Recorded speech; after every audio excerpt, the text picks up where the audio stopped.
Superior's Office of Administrative Hearings, case number 2016-100314. Agency case number LC 2014241. Today's date is November 2nd, 2016. My name is Deborah Perkins. I am an administrative law judge in the state of California's Office of Administrative Hearings, and I am not affiliated with the Board of Behavioral Sciences. I'm here today sitting with the Board of Behavioral Sciences, which is convened here today to consider this petition. May I take appearance of counsel for the record, please, beginning with the Attorney General's office. Your Honor, Lauro A. Paredes, representing the Attorney General's office. Mr. Paredes. Ms. Friedman, are you representing yourself today? Yes, I am. Okay, great. Let me explain a little bit about how this works from this point for you. As you know, the burden of proof is on you to establish that you're entitled to a modification of your probation. But typically how this happens is I'm going to allow Mr. Paredes to present his case first, opening, giving information about the case, present documents. You'll have an opportunity to object to any documents. And then after he's finished, we'll give you your opportunity to present your case as well. Do you understand? Yes, I do. If you have any questions with regard to procedure, please let me know and I'm happy to help. Okay? Okay. All right. With that, Mr. Paredes, would you like to provide an opening? Yes, Your Honor. Good morning. Lauro A. Paredes, a Deputy Attorney General, appearing on behalf of the people of the state of California, pursuant to Business and Professions Code Sections 2760.1 and Government Code Section 11522. You're going to hear me say that for every single case, and I apologize ahead of time, but that's what we're going to say. Your Honor, at this point, I'd like to mark for identification and offer into evidence the exhibits that both the court and the board members should have before them. All right, well, let's just do that first. Okay. So I know that everyone has in front of them a binder, and Ms. Friedman, I understand you have a copy of that as well. Correct. All right, I have a number of documents in here. I'm going to mark them.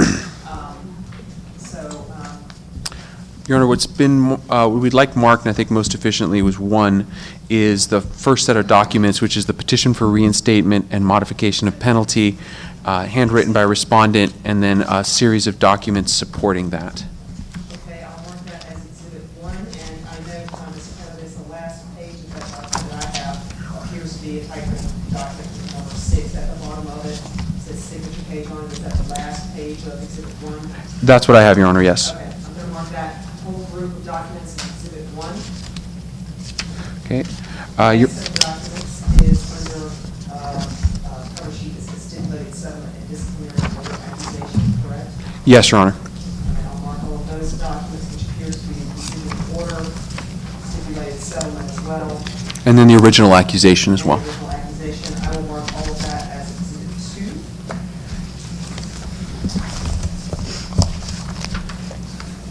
Okay. And the next document, And this is different from some of the other ones, Your Honor. There's a psychotherapy report in here, and I think the best thing to do is to mark it 3, but it's really very related to 1. okay, I'm going to mark that document as Exhibit 3. Okay. The next document is the notice of hearing. Mark that as Exhibit 4, single-page document. And the next document is the license history certification. I will mark as Exhibit 5. It's also a single-page document.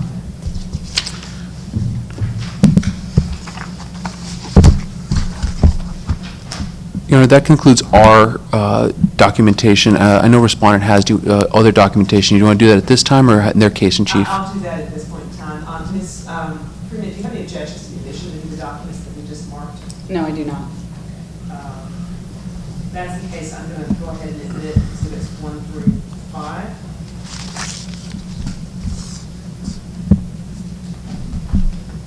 All right, and then I'm going to turn to the documents that you provided to us, Ms. Freeman, and I'm going to mark those as well. I'm going to mark these with letters instead of numbers, okay?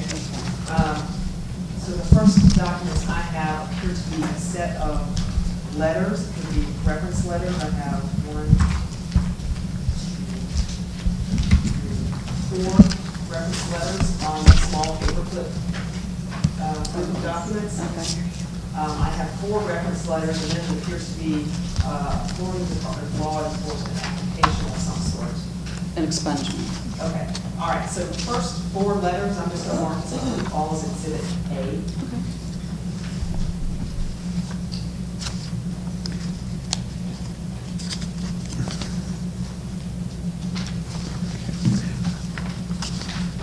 next document appears to be from the Florida Department of Law Enforcement. That is a 4-page, or I'm sorry, 5-page document. Mark that as Exhibit B.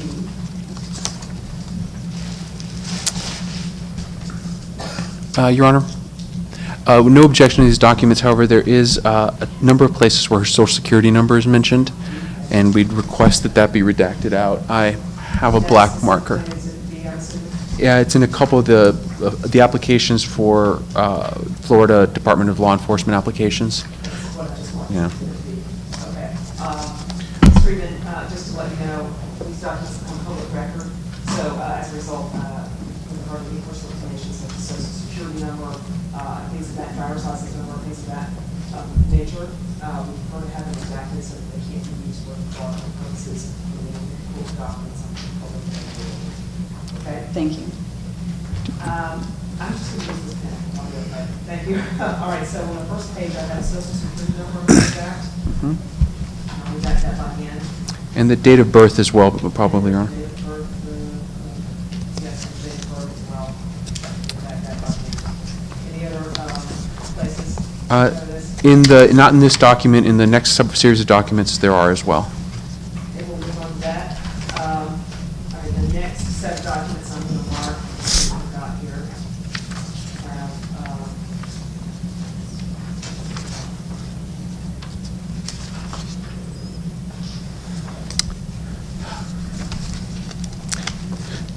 Your Honor, may I make a motion? It might be easier if, well, I guess I'm not the official. Can we stipulate that that applicant is attempting to, or is in the process of having her license expunged and not introduce the documents?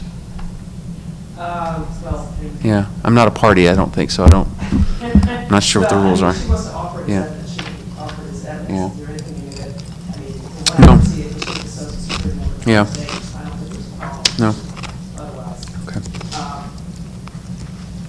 All right, so when I'm looking at the second set of documents from Mark, I'm trying to see if there's some sort of order that I can do that in. It's here to be, letters of reference, correct? They're character letters from originally when the board notified me that they realized that I had this arrest. So I wanted to, and I'm sorry that there's so many of them, but I just wanted to paint a picture of what was going on at that time. Okay, but I know in here I also see there's a certificate, for example. Is that part of the letter or is that just a separate document? That's just a separate document saying In that. that case, I'll take that one out and it'll be separated. Okay. And the rest of them appear to be letters, but for the very end, there is a copy of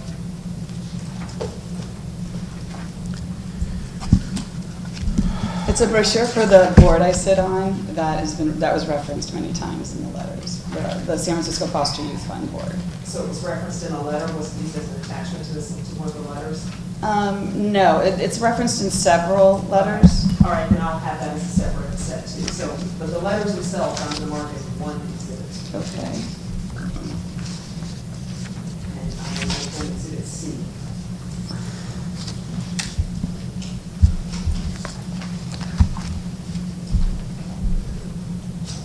And then the pamphlet, I will mark as exhibit D.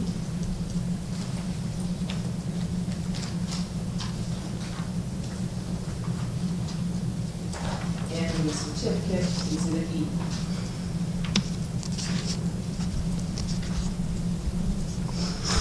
Are there any other documents? No, they're not. Okay. All right. And if we'll just mark those at this point, I haven't really dealt with this issue, but no objection. No objection to admissions, as long as the court has noted all the fingerprint documents also have social security numbers on them. Oh, And the that- fingerprint documents yeah. too as well? That's Yeah. an exhibit B, so Yeah. that's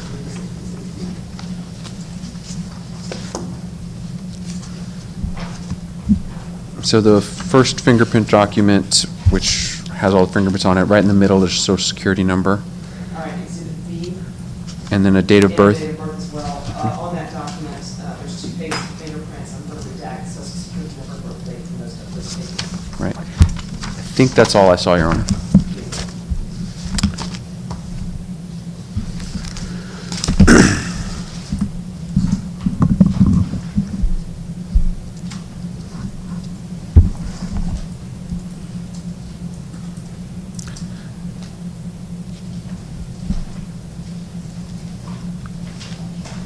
And at this point, Your Honor, if I could continue or start my opening regarding just laying out where we're at. Okay. Okay, all right. Petitioner comes before the board requesting a modification to her stipulated settlement. The settlement was effective August 27th, 2015, so she is past the 1-year mark on that. The next, the cause for discipline originally was not a DUI, a reckless driving charge, very similar to what we'd call it, involving alcohol. Respondent had a fairly high BAC of over .2 and ending up hitting another car, unluckily for respondent, a police car, and respondent apparently has done well on probation for the last year or so. So that's where we're at. That's not true. I did not hit a police car. You didn't? No, I did not. Okay. We'll let you. All right. No, okay. Hold on just a second. Okay. Mr. Ramirez, are you? We're done, Your Honor. Okay, Mrs. Friedman, before I let you testify, before I do anything under the session, please raise your right hand for me. Do you swear the penalty of perjury to tell the truth, the whole truth, and nothing but the truth that's here today? I do. Okay. All right, what would you like to tell us today as we move on your application to modify the convention? Okay, so should I respond to what you just said first? Or? Well, if you'd like, you're free to testify about that at some point in time, but I think, I would prefer if you could just give us a basic introduction as to why you feel like to modify your probation. Okay. So the incident that occurred in June 2012, I wanted to just give a little glimpse of what was going on at the time. My 4 girlfriends and I were all turning 40 at that year. So we all decided to choose things and places we wanted to go and all go together. So one of my girlfriends decided she wanted to go to Miami, and that's where I'm from. So we went there and we stayed at my mother's house. So my father had died 5 months earlier at the end of January, and that was the first time I was back in South Florida since then. So that was very difficult, to deal with. So we went out to dinner for my friend's birthday. We had drinks at dinner. I remember there was a lightning storm, and we were on Miami Beach, and it was absolutely, the lightning storm was so beautiful. And then we went to a club, and they continued to have drinks, and I had stopped drinking at that time. I made the ill-fated mistake of poor judgment of getting behind the wheel and driving. I am just so lucky that nobody was hurt, that my close friends were not hurt, that the public was not hurt. It was a very, very poor lapse in judgment. So just to indicate what had been going on, we were going over a causeway or a bridge, and it was it was a very small bridge, it was 2 lanes, and there were 2 cop cars in both lanes, so, blocking the street off. So when I came over and I saw them, I had to stop short. So I did not hit the police car, just to be clear. Anyway, going on, I'm glad I did hit the police car. I'm glad I didn't hit anybody. I'm glad, again, nobody was hurt. So I want to say this was very out of my character. This was an isolated incident. Prior to this, I had never even had a moving violation, a speeding ticket, running a red light, anything.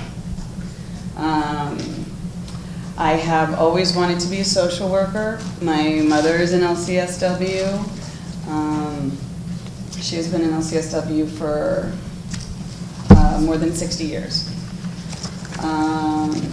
So I got my MSW at Tulane in New Orleans in 1995, and I have been working for the City and County of San Francisco as a civil servant for the past 18 years. 13 of those years with San Francisco Child Protective Services, and the past 5 with the Department of Public Health, Behavioral Health, Children, Youth, and Families as the director of a peer support program in the Bayview area, which is where I've worked consistently and which is where I also live. And the Bayview area is an underserved, well, I shouldn't say underserved because there's a lot of programs, but it is a traditionally marginalized area and one of the last remaining African-American, predominantly African-American areas in the city. So on weekends, I work for Child Crisis, and this is in addition to my job. So I usually work 6 days a week. And at Child Crisis, what my job is to go out, 24 hours and assess children who are having mental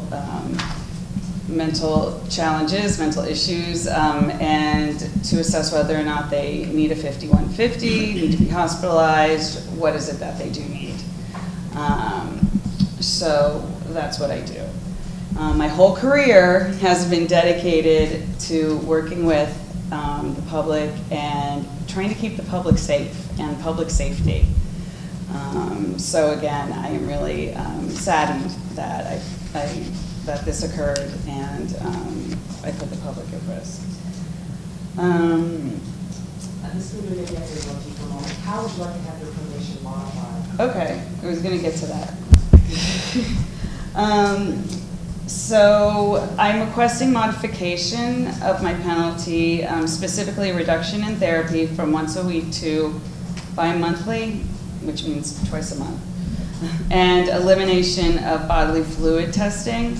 I'm requesting this modification mainly because of the financial burden and strain that both of these cause.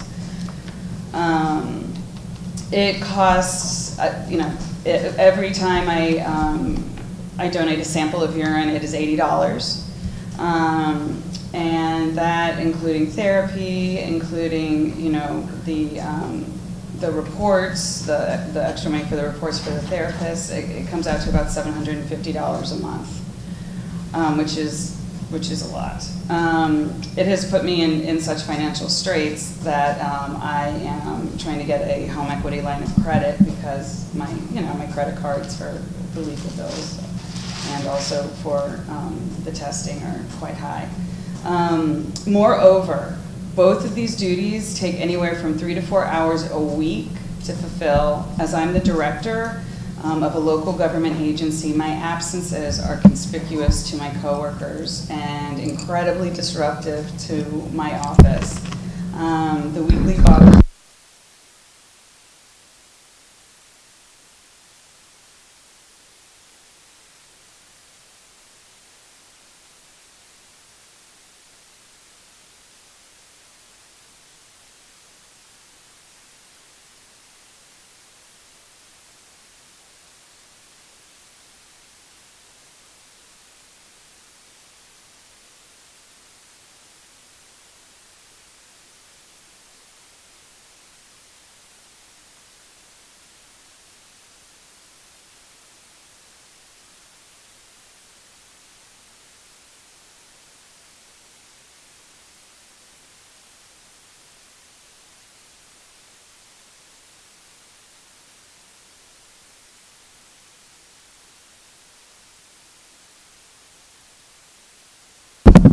Some questions. Can you turn to this binder? Specifically, I just want to clarify exactly what you're asking for before we go any further.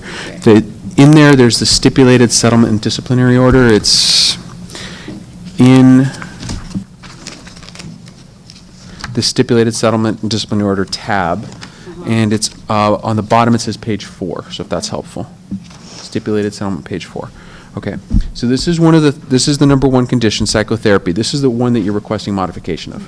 Yes? Correct. Okay, so we've got that. And then if you go to next page, page 5. Okay. Correct. Abstain from controlled substance, submit to blood biological fluid testing, and then the next one's the same one, just for alcohol. Are you requesting that the abstain section be removed, or just the biological fluid testing? Oh, just the biological fluid testing. Okay. Do you have an intention to drink again socially or anything like that once you're off probation? I have absolutely no intention to drink again. Okay. Why not? Well, because clearly I consume alcohol beyond my control, Okay. and that is a problem. Okay. Um, Is that something that you've recently or in the last couple of years learned through therapy, or how have you come to this realization? Well, I've come to this realization basically because it has really affected my life, and it could have affected other people's lives.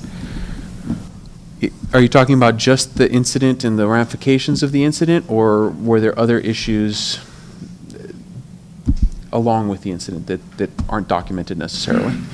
Well, there's other issues. I find that now my life it's so much better. I mean, initially.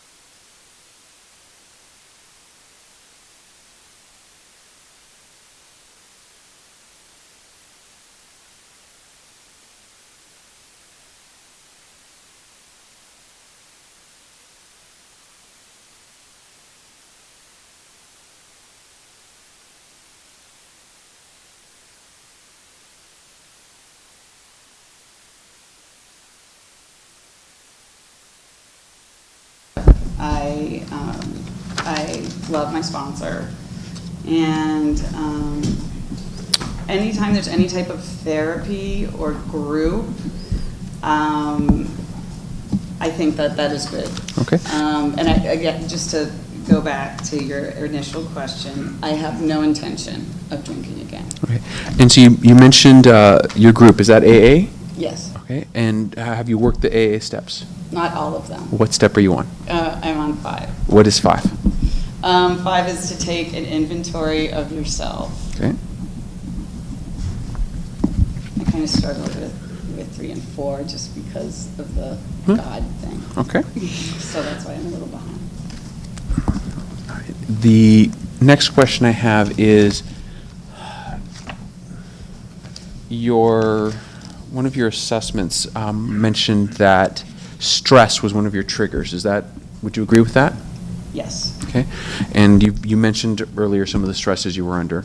What coping mechanisms have you now that maybe you didn't have then to deal with triggers?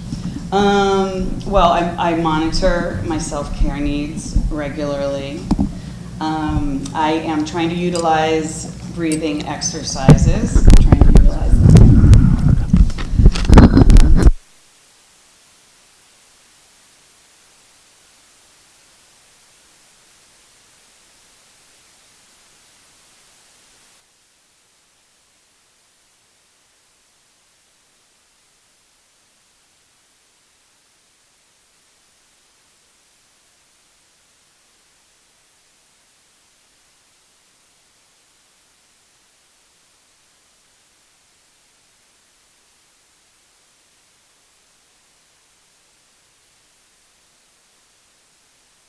Leave it on. So I do that, and I try to read over it whenever I'm having a difficult time. Again, music. I go to several concerts. I go to music festivals. That's my passion. I don't play music. I just enjoy it. And I travel. I travel a lot. And also, I started to cook more and have people over for dinner. Have you shared your what happened to you being on probation with anybody on your staff or anyone associated with the government, city government? Yes, a lot of people. Okay. Why do you do that? Because it's part of my story, and it could happen to anybody else. Okay. You know, and I want them to be aware of that. And it is part of who I am. You know? Okay.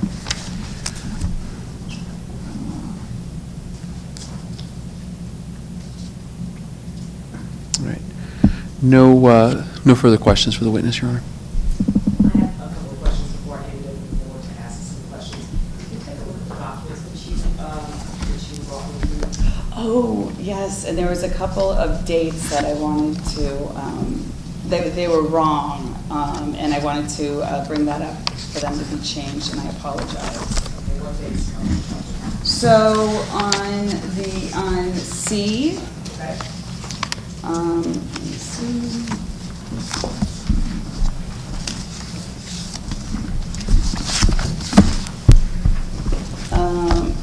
The third letter, so, but it's a letter on the fourth page because it's after the certificate. well, I took the certificate out. Okay, so it's the third letter, and it's from, it says Sierra Laub up on the left-hand corner. Yes. Okay, so the fourth paragraph.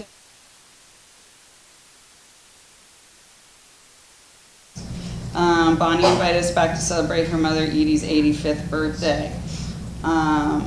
We did do that, but this was not the occasion where we did that. And it was in June of 2002. Okay, so before we, can you tell me, I'm assuming that each one of these letters are folks who giving you a character reference, correct? Exhibit C? Yeah, yes, and these are women who were in the car that evening. Exhibit C are from the women who were in the car that evening? Several of them are, yes. There's a few that were not, but So they know about your arrest and conviction? I'm very open and honest about my arrest. Okay. And so there was a mistake in that particular letter with the local one? There's one more mistake. This was, they wrote these 2 years after the arrest, so I think, so the next letter from Wendy Ango, the 4th paragraph down, it says, in June of 2013, that should be June of 2012.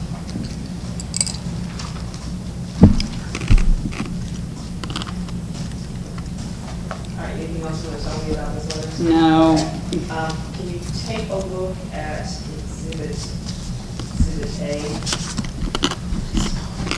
And I know there are some additional character reference letters. Oh, I'm sorry, not exhibit A, exhibit B. Okay. And exhibit A, by the way, are additional character letters, correct? Correct, from my psychiatrist, my supervisor.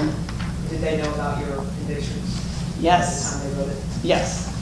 That's one of the conditions, Okay. too, that my supervisor needs to know. So take a look at exhibit B, that's the Florida Department of Law Enforcement application.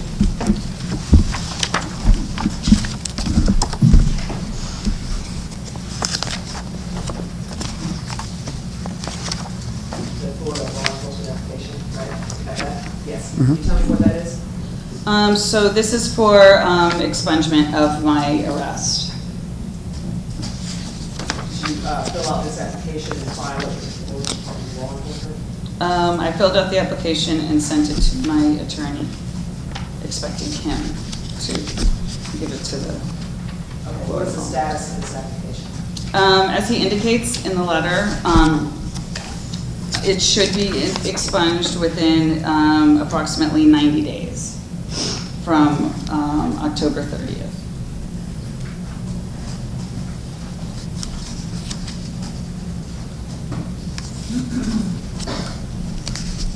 He also indicates it wasn't a conviction. It's called withhold of adjudication, which I know we don't have here in California, but we have it in Florida.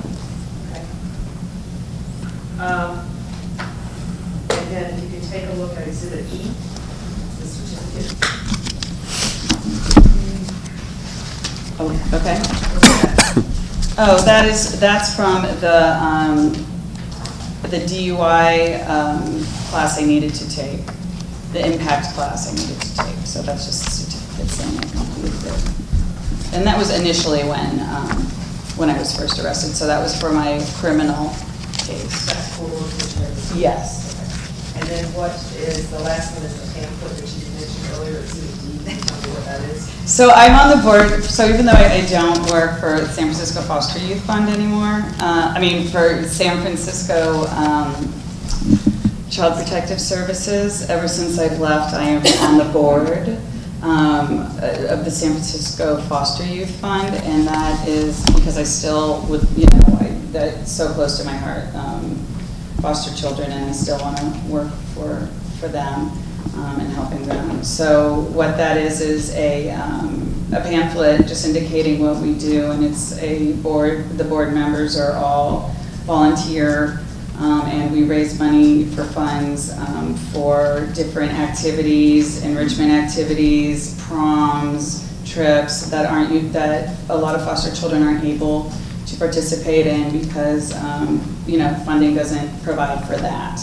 So even before this all happened, I was doing that, and I'm very active in it. And we have 2 major fundraisers every year, and we just had the one that I'm really involved in, and we just had it about 2 weeks ago, and we doubled the money that we raised the year before. So it went from 10,000 to 20,000. How long have you been involved in this board? How long have you been involved? 6, 7 years.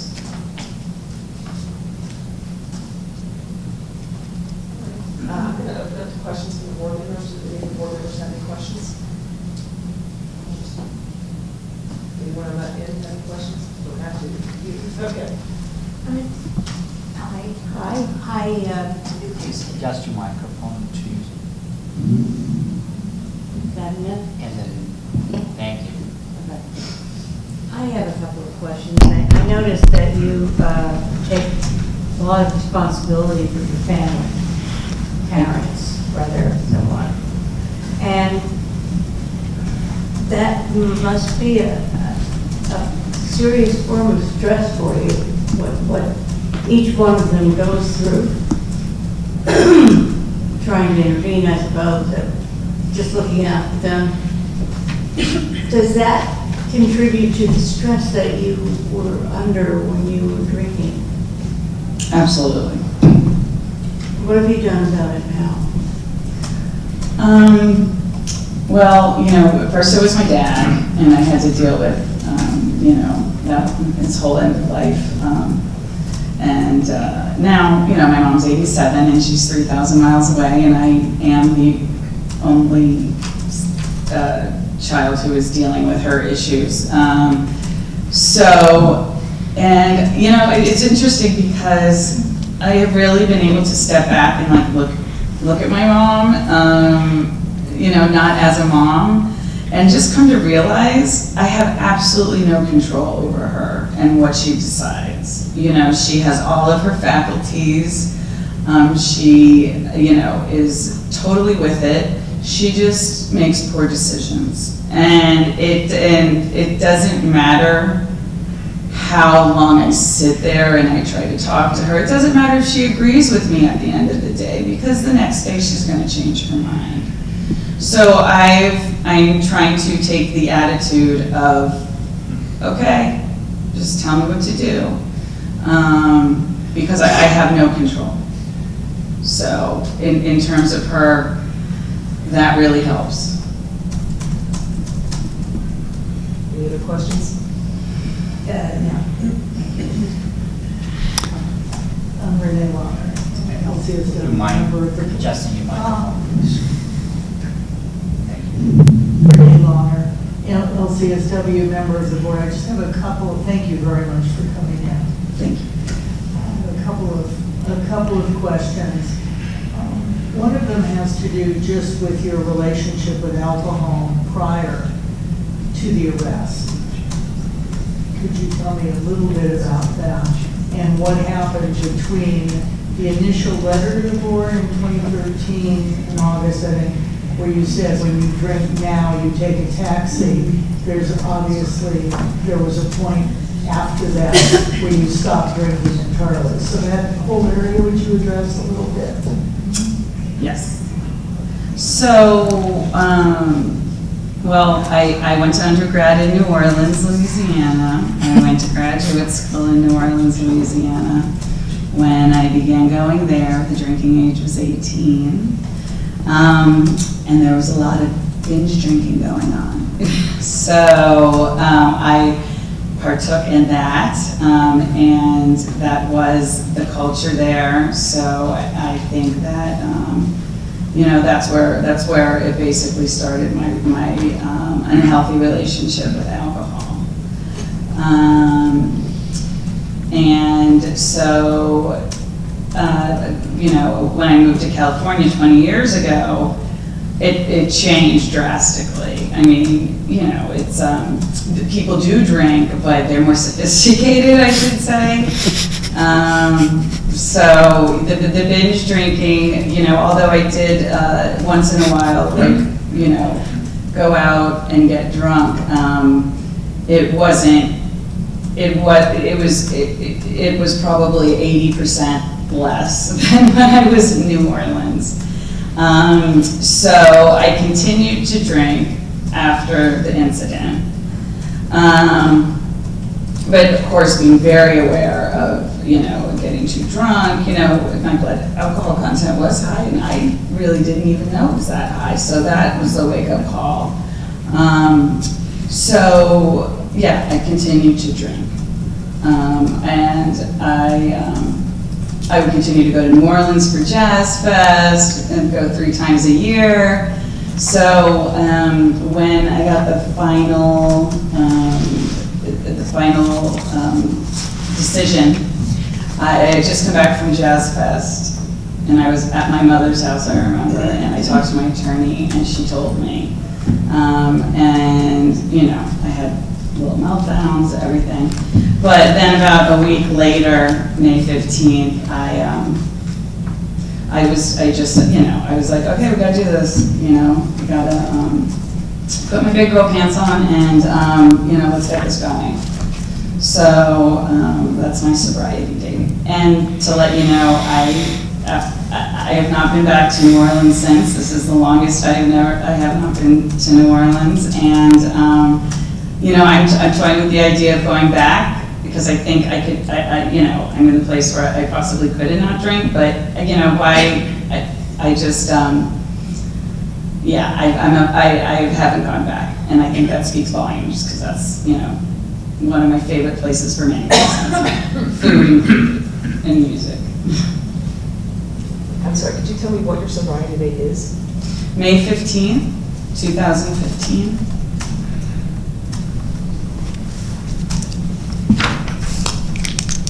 Any further questions? Hi, can you hear me?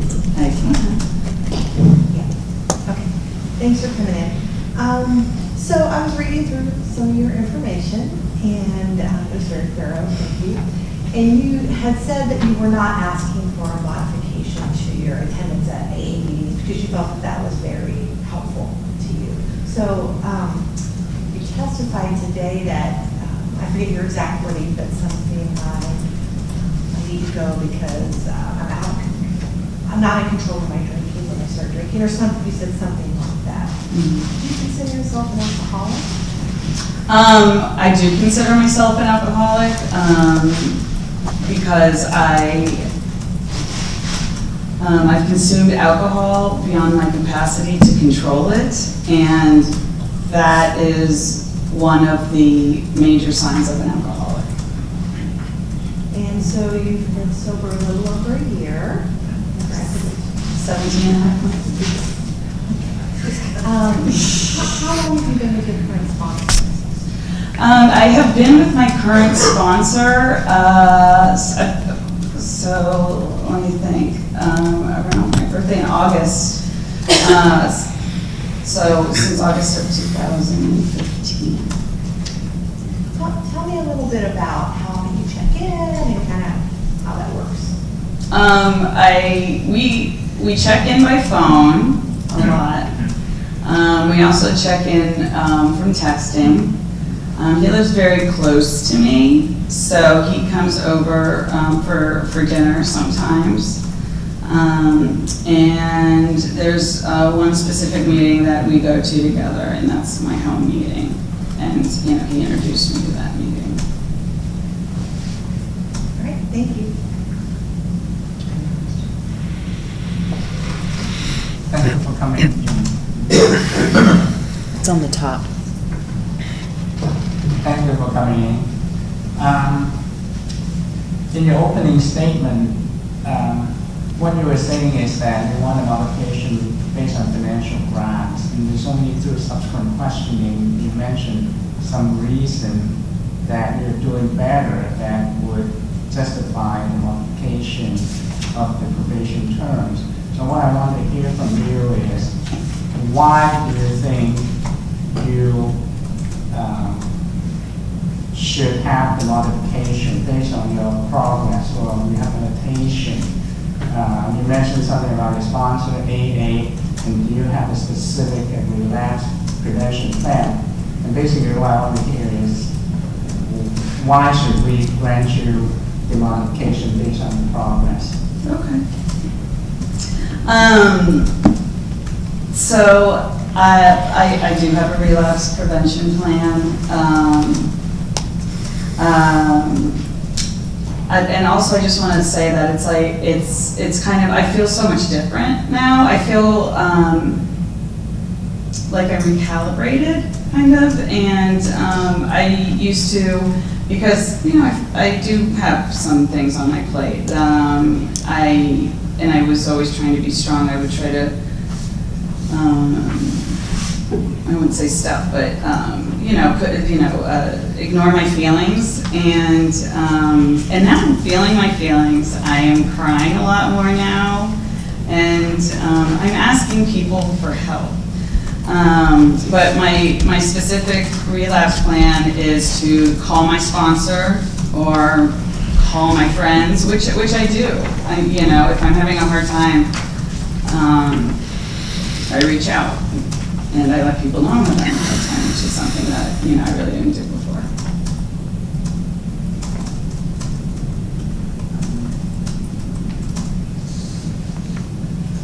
I'm sorry, but can you tell us one more time how you're different now compared to a year and a half ago or 18 months ago?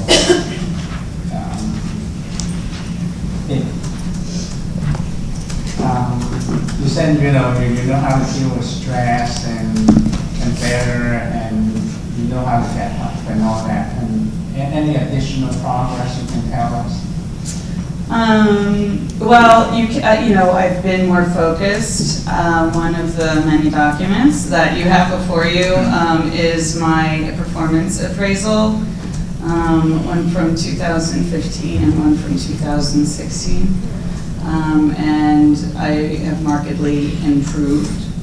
I am more present, I feel. I am more present at my work, in my relationships. I have also realized, I've also, stopped having friendships with people who I feel drink too much, and I don't feel comfortable around that. Also, I am able to. I've lost relationships, romantic relationships, because I am able to have a boundary and call people out on it, and that's very different, very, very different. Thank you. Good morning, thanks for coming all the way down here. Can you repeat your sobriety date? May 15th, 2015. Okay, so let's review some things. So your incident happened, in Florida in 6/12/2012. Okay? And the board filed an accusation on September 17, 2014. And you signed the stipulation on May 8, 2015. So, it looks like, you were, in the process, of, that you will be on probation. You're still drinking. Can you explain to us what happened? Yeah, I had just come back from Jazz Fest, and I was at my mother's, and I had spoken to my attorney, and I wasn't ready, but she asked me to sign the stipulation, and I did. And it's my understanding that that wasn't going to be in effect at that point. when I signed it. So I did sign it. So, so I'm more interested also in learning about, after the incidents, so we're talking about, about 3 years that you were still drinking. So, are you, I'm wondering, what is your take, on that particular incident? Because, we're talking about another 3 years that you continues to drink. My drinking was markedly different after the incident. I did still drink. I drank red wine with my rare meat. And if I was, we would go out, people still do go out. I still do go out. But at that time I was, having alcoholic drinks. I would not get inebriated. I would not put myself in that position, or anybody, put anybody else in that position where they had to deal with me. So it changed drastically. So thank you very much. So the other questions, I noticed that you changed therapists, in the course of treatment. What happened, and can you explain to us why? So there was a therapist that I'd been going to for 7 years prior, and due to this incident, I was no longer allowed to work with him, according to the board. So I had to find a new therapist, and it's one of the hardest things I could do. So I would go to all these therapists, and I'd tell them my story, but they didn't want to take me because they didn't even want to be investigated. They didn't want to be under a microscope. So therapists would tell me, okay, I'll take your case, and then, because they didn't, they didn't want to let me down, but then a couple days later I get an email that they changed their mind. It was very, very difficult. And so so there's one therapist said she would take me, so I said, okay, and I didn't really feel a connection with her. So I continued to look around, and I found another one that I had more of a connection with. So I left her for her, but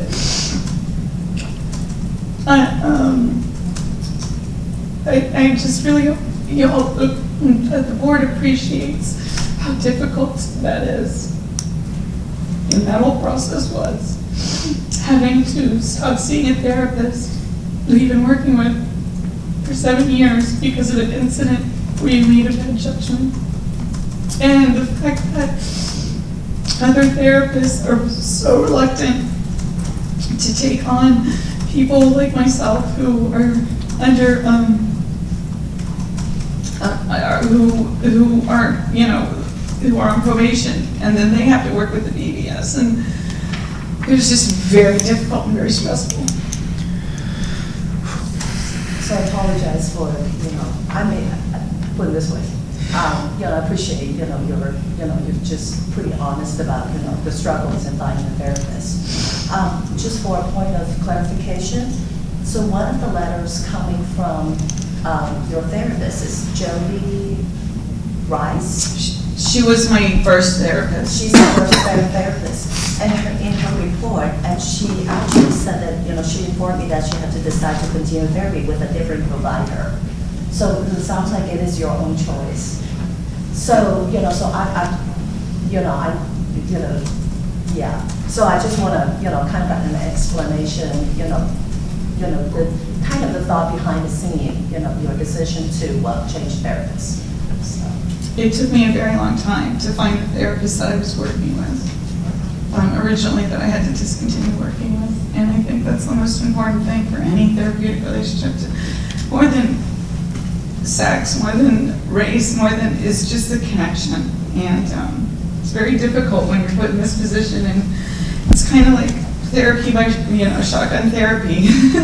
You have by this date to find somebody, and it was extremely stressful. Thank you very much. Any further questions from board members? Yes. Connected to that, hi, by the way, Leah Brew, LPCC member. If you could go back to your original therapist, would you do that? Yeah. Yes, I would. Yes, okay. And the other thing I was curious about, without having to go into specifics, because it's private, in general, what are you working on in therapy?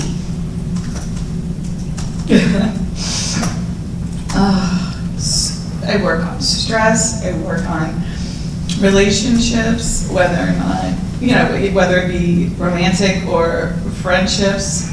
I talk a lot about work, my family, how my sobriety's going.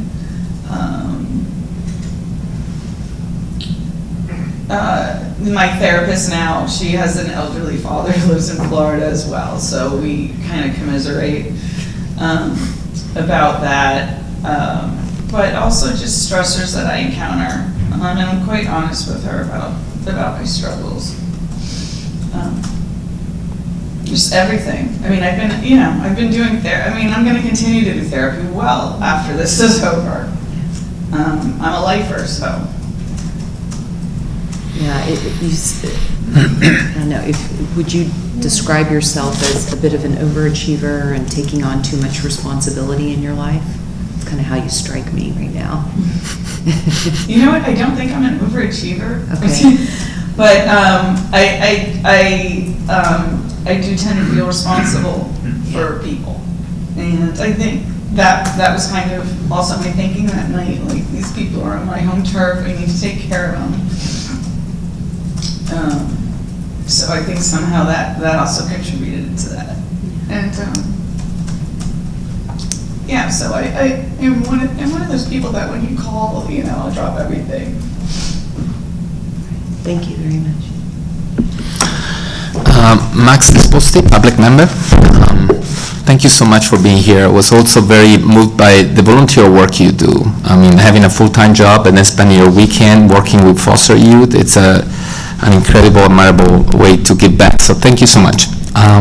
My question, mostly I wanted to ask because you're asking for a reduction of psychotherapy and an elimination of biological fluid. Am I right?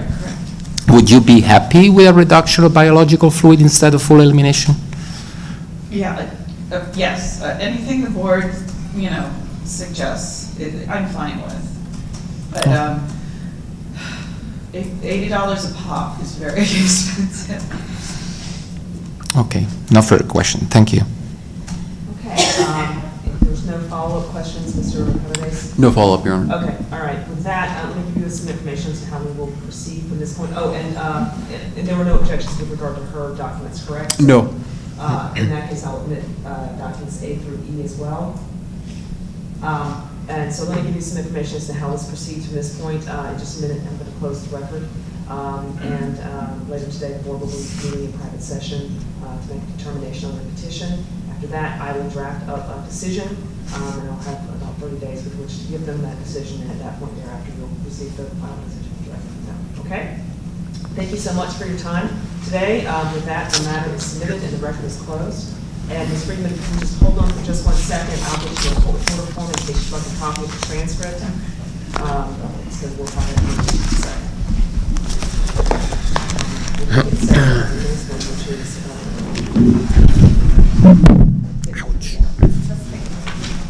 take a 2-3-minute break. Oh, I love that. I need coffee. We have coffee? Yes. Okay. Here's.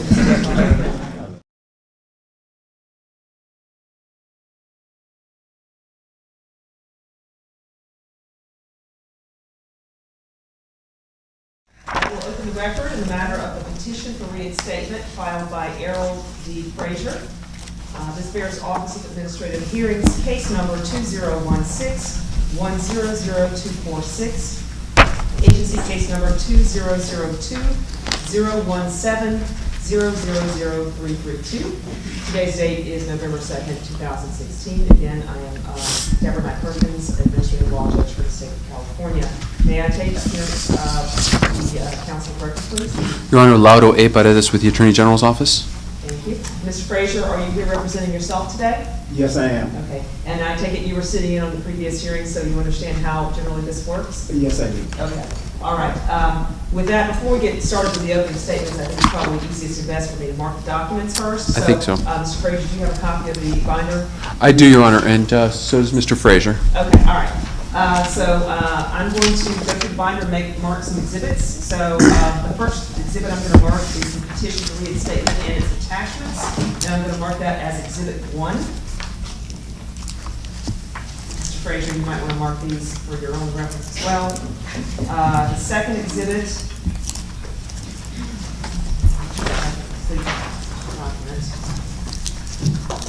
It's way at the back. So There's a handwritten kind of half note, and then last page. that's the last page. Let me find that handwritten.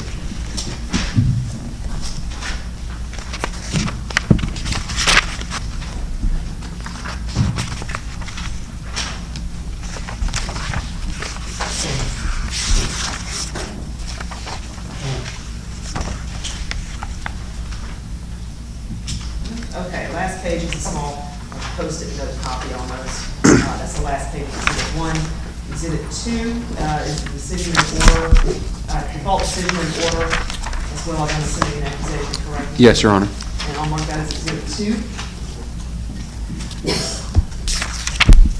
The next document I will mark is Exhibit 3, which is the notification of hearing. That is a single-page document. The next document I will mark is Exhibit 4, is the certification of licensure. And I'll mark that as Exhibit 4. Okay, and before we go forward, are there any other documents to mark? Mr. Frazier, do you have any documents to mark? No, I do not. Okay. All right, with that, we have marked all 4 documents. I assume you'd like to admit these documents. Yes, Your Honor. Mr. Frazier, do you have any objection to the admission of any of those documents? No, I do not. Okay, exhibits 1 through 4 are admitted. Okay, and with that, Mr. Padavase, would you like to provide an opening statement? Some background, Your Honor, yes. Petitioner comes before the board seeking reinstatement of his license. Respondent lost his license some time ago based on very serious convictions related to fraud and grand theft, which is where the money came from for the fraud. That was just about 20 years ago, not quite. Respondent has, in the interim, started a successful business, been audited repeatedly by the state with no negative impacts. He has received a certificate of rehabilitation and a pardon from the governor's office, and he comes before the board again seeking reinstatement of licensure. So that's where we are today.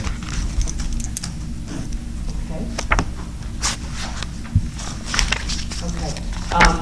Mr. Frazier, I'm going to place you under oath, okay? So could you please raise your right hand for me? Do you swear under the penalty of perjury to tell the truth, the whole truth, and nothing but the truth in this hearing today? I do. Okay. All right, Mr. Frazier, what would you like to tell us about your petition for reinstatement today? Well, I believe the initial revocation occurred because I did not apply for licensure, meaning I did not pay for it. And I could not because I was in prison at the time.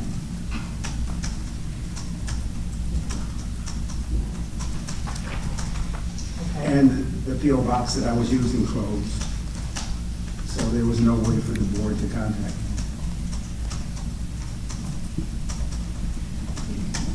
Okay, is there anything else you want to tell us about your petition? Do you want maybe a background as to why you think you're entitled to reinstatement? Well, I, subsequent to, first I think I should say, when I was out of prison in 2001, I applied for reinstatement and was told by an enforcement officer at the board that no license has ever been returned to someone where it had been revoked in 2001. And I called again in 2005, and the person said, don't even try. And And then again in 2005, it says, no, we've never reinstated anyone whose license was revoked. So I haven't tried then either, and I just tried again a couple of years ago. I thought I would try. And that's the reason why I just thought it was fruitless, according to the board. And so why did you apply again recently? Because I'm utterly committed to what has been my lifelong desire, and that's to help other people. Since I was 18 years old, I wanted to be a psychologist initially.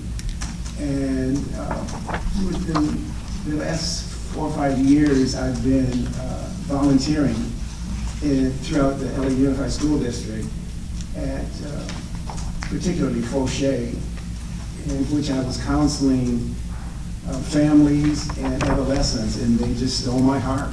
That's mostly why I'm sitting here. I would like to continue doing that. The adolescents from 12, 13 to 15, the need for that, particularly with African American and Spanish speaking adolescents, I do it for no money, for anything, as long as I could. And, so you might say, well, go do it. And it's difficult without a license. The license also provides me with insurance, because it's pretty risky doing counseling of any sort without some kind of insurance, and the Board of Education would not provide any waiver in case somebody wanted to sue me. So I stopped doing it, very, very regretfully. And I have a very successful business, and so that's what I find meaningful in my life. What is your business? We provide jobs to social workers, specifically psychologists, LMFT, LCSWs, social workers, interns throughout LA County. I've been doing that for about 14 or 15 years in Culver City. Our business name is LA Recruitment and Staff Development Services.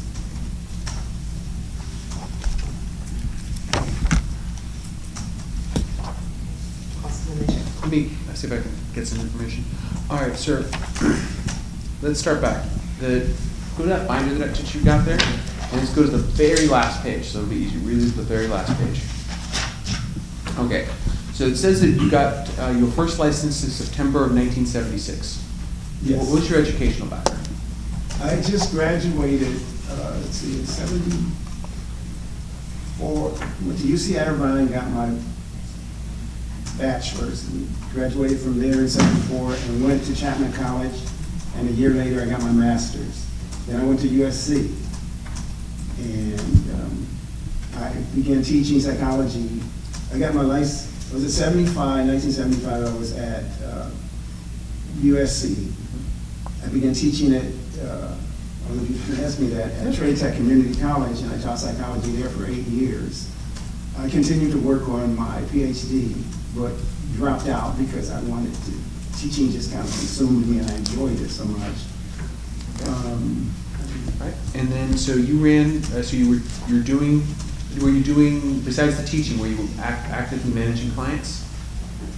I had just a few clients, not a lot. All right. And then I'm going to ask you to go a few pages back, past attachment 3 to a page that says accusation on it, right there. You see that? It's very close by. Right in there, it says accusation at the top, a little bit more. Okay, keep going, there you are. Okay, and so this says on the next page that, page 3, at the bottom of page 3, it says that on or about 1995 September, you were convicted of a number of felonies. You recall that? Yes, of course. Tell me about that. Why did that happen? What was the underlying background behind that? I started this business, which was basically called, we were doing vocational rehabilitation.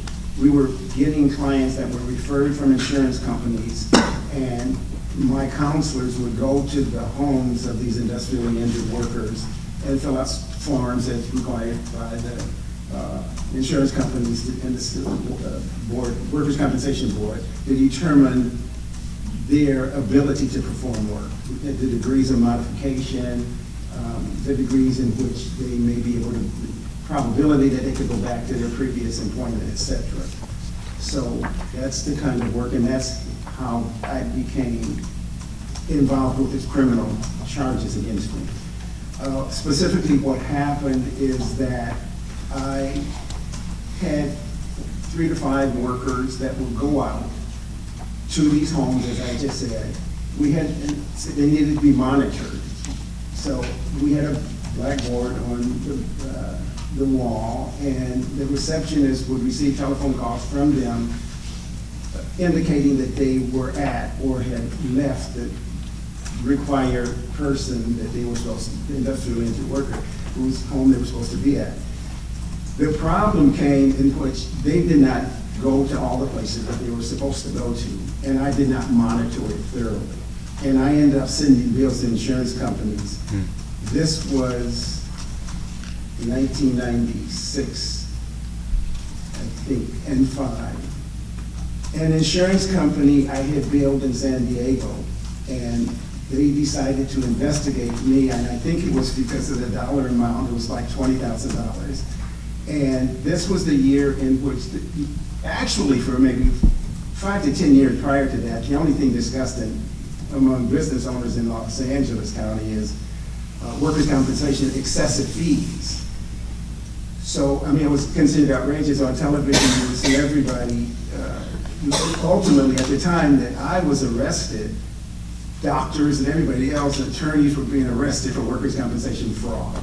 So it went from a misdemeanor to a felony the same year that this insurance company decided to tear all my books down and everything and see if they could find anything that was inappropriate. It was politically, I'm not giving excuses, but that's actually what happened at the time.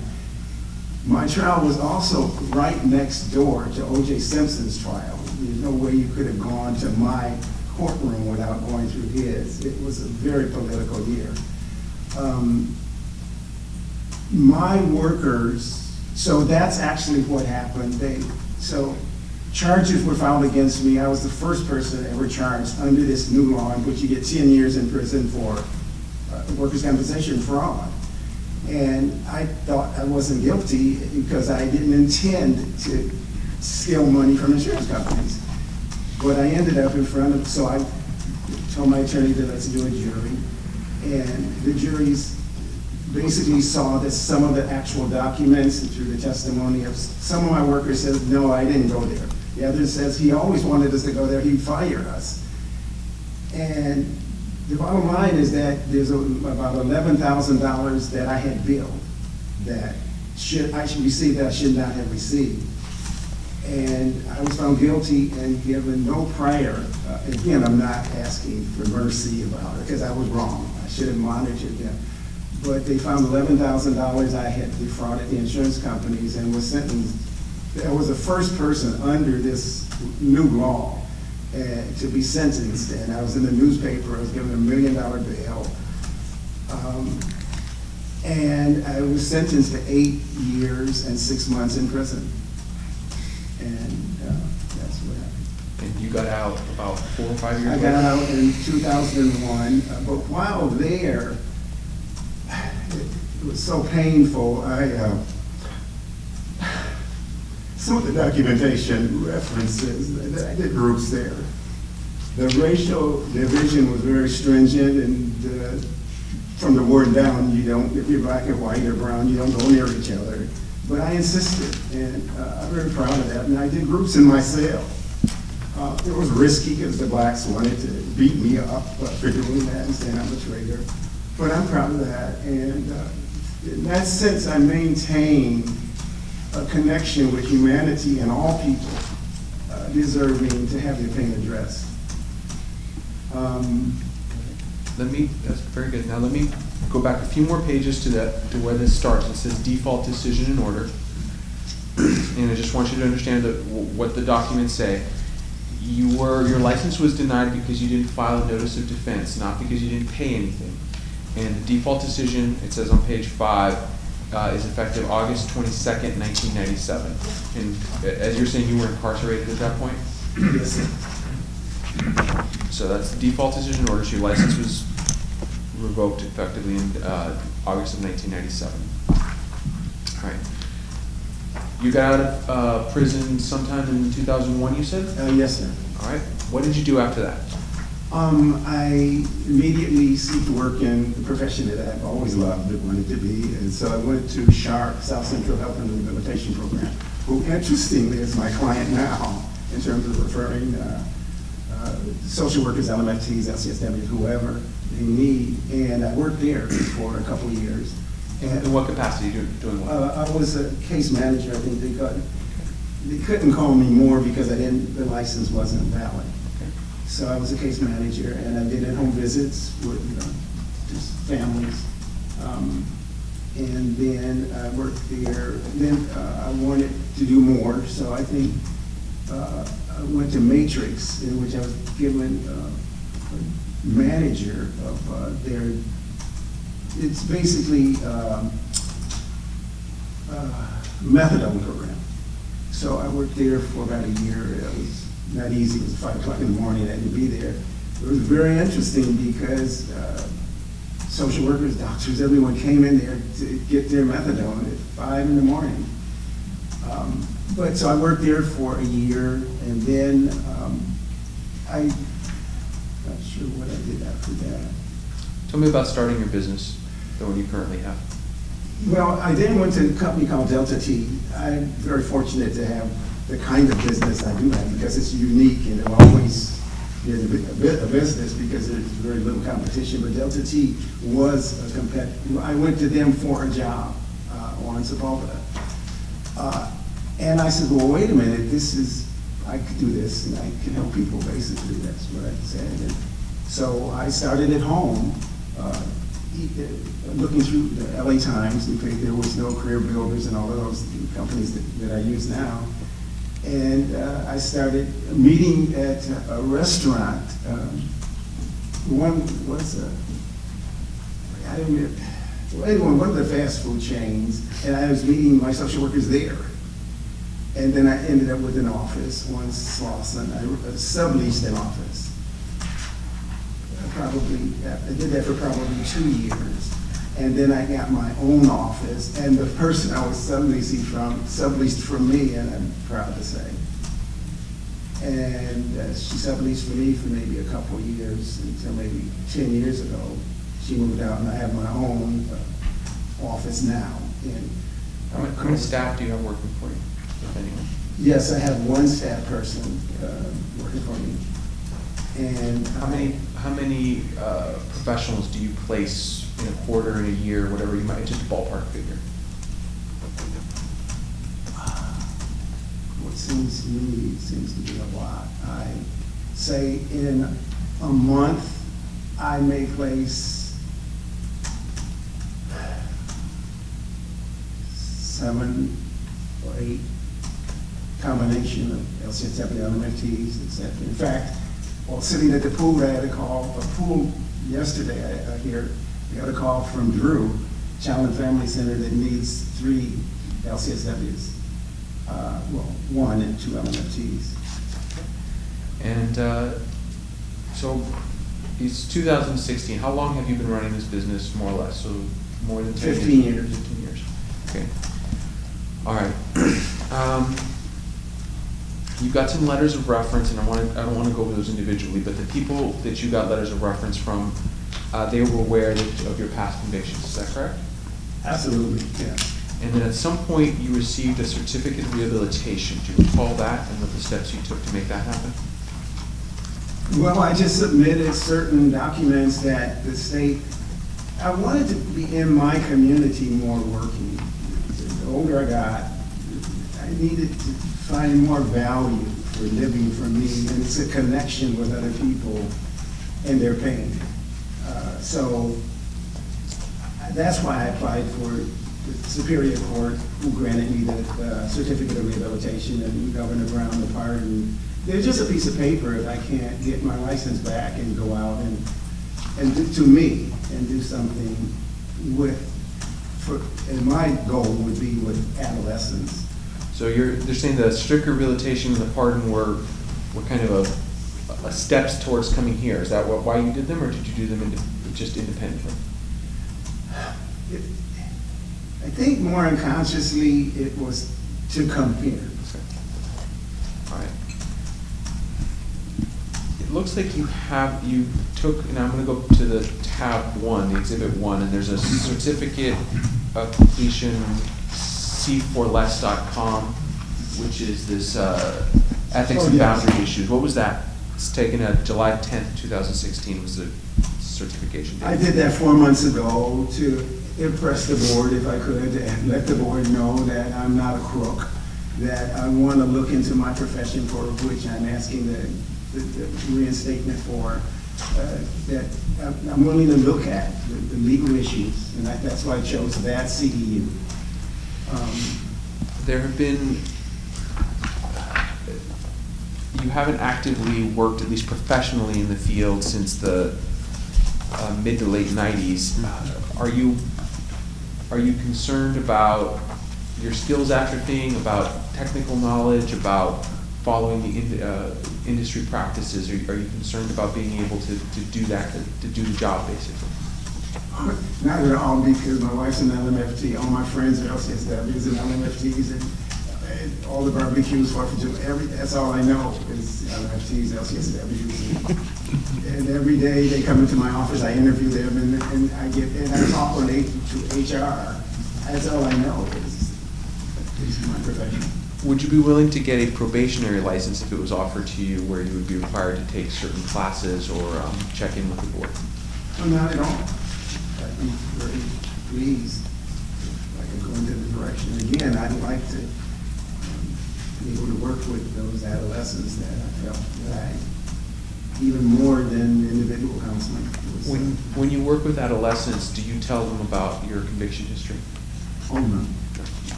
Why not? It's a boundary issue. I don't think that that's effective. I think that it is not conducive or helpful for the relationship. I have no further questions for the witness, Your Honor. Do any of the board members have any questions? Yes.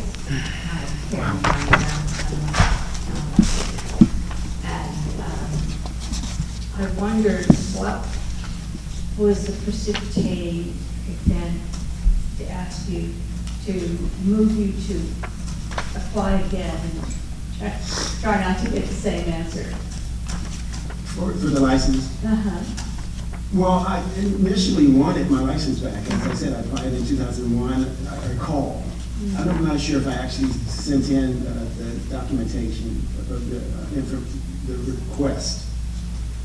But I remember being told that she seemed very nice. She said, well, you're not going to get one. We've never done it. And so I just forgot about it. She knows what she's talking about.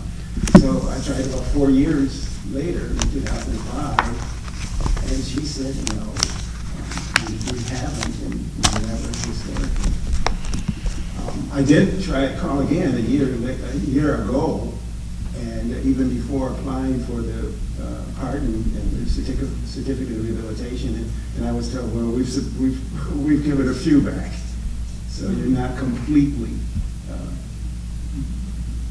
lost in trying to get it back. We have given back a few that has been revoked. I'm just curious, so what moved you to make the call, knowing you've gotten? Well, again, the adolescence is, because my time has been primarily involved with the business. And so doing the counseling, particularly at Fauché with the adolescents, a whole world opened for me in which I could really feel like I'm doing something more than at the office. I'm a boss there, LCSWs come in and they're needy, and I don't feel that, I mean, I feel great when I get jobs and I get a lot of cards all over my wall. But it doesn't feel as wholesome. I don't drive home feeling as well as when I drive home and an 11-year-old walks to me, to my car and say, can you be my friend, or can I talk to you about something and it be our secret? It's just heart-wrenching lack of support they have. And you find that they're receptive to you. I'm not bragging, but I must be doing something because but I also understand that they're needy.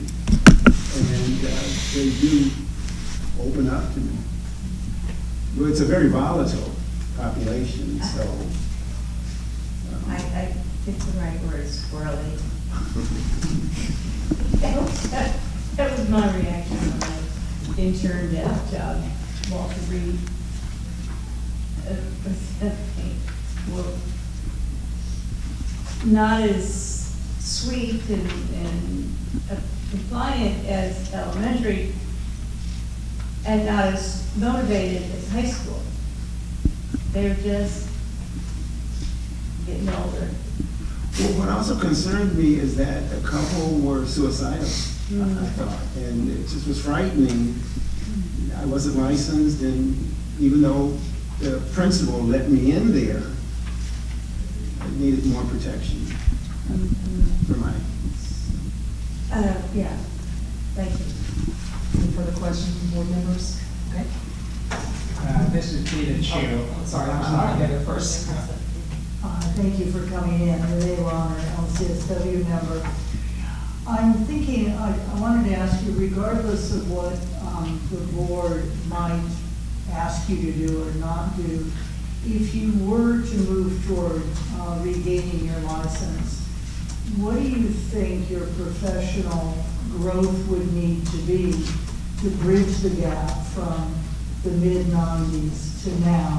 What areas do you think you would need to get further education or CEUs in, or just what areas would you want to address? I would take them all. I would take all of them because, as I said, my wife does, and our business was going. We do DMH, Department of Mental Health trainings through my business, and we were going to do CEUs through that program until it got cost prohibitive. But I would take them all. I enjoy taking them all. I think I should learn as much as I can. The only reason that I didn't is because the board initially, for the first 10 years after I started the business and attempting to get my license back, because I was told I'm not going to get it back. And so I just didn't spend the time doing the CEUs at the time. But if there were other avenues in which I could participate in any trainings, etc., I would love to. I taught the last 20 years psychology someplace, and I would take my students, and we did group. I must have done it throughout all of that scan, assertiveness training groups. Of course, since I didn't have a license, I always had an LCSW or my wife, who was an LMFT, sitting with me, and we've done 40 or 50 groups. I mean, hundreds of groups. So I continue to engage my profession. It's without the license, I did as much as I could, I think, to commit myself to, in an earnest way, to developing myself and helping others.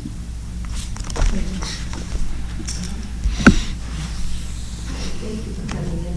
You've done some impressive work. Thank you. I have a couple of questions. Did you get your PhD from USC then? I did not. I got carried away with teaching. So I went there 2 years, and before I took my qualifying exams, I just didn't go back. I'd like to say I regret it, but I didn't. So one of the letters of recommendation refers to you as Dr. Frazier. Oh, yes, students, I'm not sure if that's a student, they'll call me doctor no matter what.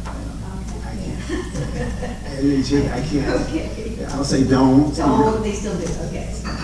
And then just, you've been teaching, it says you've been teaching classes for MFTs. Teaching classes for? Classes, because he has taught MFT students at Argosy and Phoenix. Yes. So what type of courses were you teaching in the MFT program? At Argosy, I'm not sure if they even had an LMFT program, actually. They just had courses. And so I was there for quite a while. And I was able to teach any class I wanted to. I didn't have to ask. And so there were no, so it wasn't a program to my knowledge in which I was teaching in that specific program. I don't think any place I taught in an LMFT program. Antioch was wanting to hire me there, which is across the street from my business, to teach in their program, but I didn't have the time. I'm sorry, it's just because one of the letters, and I believe it's from Ken Levy, Yes. it says that for the last 10 years, he has taught, well, it says MFT, but LMFT students, and then it says that you've trained marriage and family therapy students. So it sounds like you've been actively training students in the field. Well, yes, as best I could through teaching that one area in which I did. Yeah, I taught a number of students that were working quite a bit, now that I think about it, that was working on their masters to become, in other words, I taught in the undergrad and grad programs. Okay. So they weren't actually, okay, I got you. Nobody had a master's degree. Okay, thank you very much. Okay. Can I ask a follow-up question to that? Sure. Can you just give me a couple of the course titles that you might remember that of the kind of, just give us a flavor of the kind of Well, courses? one was a practicum course, another course I taught, well, I've taught human sexuality, all of those are in the same program. I've taught substance abuse courses. I've taught interpersonal connection courses. I've taught, geez, so many in just 1 second. I'm okay with it. Okay, I'm just Okay. board needs more. Sorry. All right, any other questions? Thank you, Joanna. My name is Peter Chiu, public member. I'm going to stick my neck out and say you're an honorable and respectable man. As an occupational medicine doctor for many years, I remember the 90s when I read through the record, it shocked me with the punishment you got.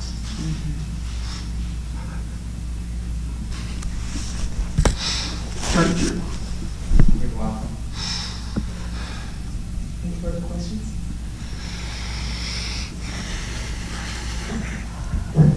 Thank you so much for coming here.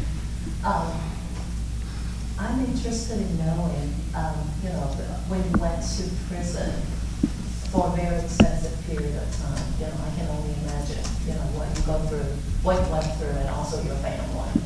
So, what have you done after you released, you were released, and, kind of make sense what goes on, and what did you do, to kind of, make it right with your family and yourself, make peace with yourself? Well, initially coming out, I had very low self-esteem. I thought I had no value. That no one would hire me, and I remember my wife saying, "Go interview." So difficult to talk about.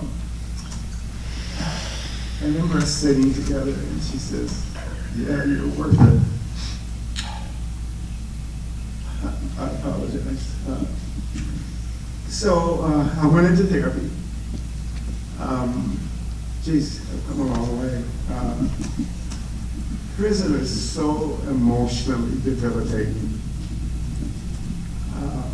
So I went to therapy, and as I began to engage clients at Sharp, that was very helpful. Clients that I needed therapy, so they were therapy for me actually as well as I was for them. I use the word therapy, it's actually case management. So I think the job helped, and given the opportunity, I think that I had a license in the past helped me to get the jobs also. In my business, I know they thought they were taking advantage of me financially because I had the license and I knew whatever I should know, but they didn't have to pay me that. So they paid me, I always got paid $10,000 or $15,000 less because I wasn't licensed. I'm not sure if I answered. Yes, and yeah, indirectly. So, so you went through individual therapy, to really deal with your low self-esteem and, and through work, it really helped you to, basically, getting the positive feedback, from your coworkers and, even from the people you served. So what about your family? Have you done anything, to basically, amend that relationship? Because I'm sure that, without your income, without, you being there at home, it's really difficult for them. And I don't know, have you ever, make any amends to your family? Well, my family was not supportive of me. My sisters, I grew up with 7 women and no father. I was the only boy, other than a brother 12 years older. So my mother died while I was in prison in 1989. And I came out, I had, one sister got younger, and then I had 3 or 4 sisters. And a couple of my sisters were angry with me because my mother put $10,000 of bail for me from her house, and they thought that I was horrible to do that, and they wouldn't get, and so one of them wrote a letter putting me out of the family, literally, while in prison. So it's my wife who I committed. She's the one that's lived with me. Thank you so much. Any further questions? Yes. Okay. So you talked about wanting to work with adolescents, and I was wondering what venue you were thinking of, if you wanted to establish a private practice, or if there's an existing organization, or something that your wife and other friends and family members are doing. Like, what, if you were to get your license back, what would that look like? Well, I will go through what I think are very needy community churches that would, I think, readily accept me in their established programs with parents that are actually already needy, as well as LA Unified. I would advertise to do groups in the community, but all I need is 4 families. It's not many. And I would stay with those families for months in order to assist them, because it never is just the adolescents. The adolescents is as they are, because, and I should use the term at-risk adolescents is who I prefer to work with. And like some of my LCSWs that come in, they don't want to work with that population, but I find that rewarding. And so if I just went to one church or 2 or LA Unified again, I would, for months, I could feel valuable in working just with 4 or 5 families. Yeah. So it would be kind of like a private practice, but you would contract through these different... No money. I don't want any money. You don't want any money, you just want to do the therapy? Yeah, I thought that would be, I'd be lying if I said I wanted the money. I would not. I don't want it, I don't need it. I've been very successful. I need something for me. Yeah. My soul. So you would still be running your business that you have and then doing this also? Yes. Yeah, and I see. I don't need to Okay. get to business 8 hours a day anyway. Okay, thank you, that's very helpful. Any further questions? No. Okay, any follow-up questions? Okay. No, Your Honor. All right, with that, I know you heard from the previous person that was here for her hearing, how this is going to proceed is, I'm going to close the record here in just one moment. Later today, the board will meet in closed session to make a decision with regard to your petition, and after that, I'll have 30 days with which to draft a decision that will be sent to the board, and then after that, you'll get the final decision at some point thereafter. Okay? Thank you very much for your time, and with that, the matter is submitted and the record is closed. And Mr. Frazier, if you'd like to hold on for just a second to get a copy of the court reporter's form, I can give you that as well, so that you can get a copy of the transcript if you'd like to look at it, okay? Thank you. And with that, I'm going to take a quick break before the next one, maybe a 5-minute break. Okay, let's take a 5-minute break, and then we'll go on to the next petition.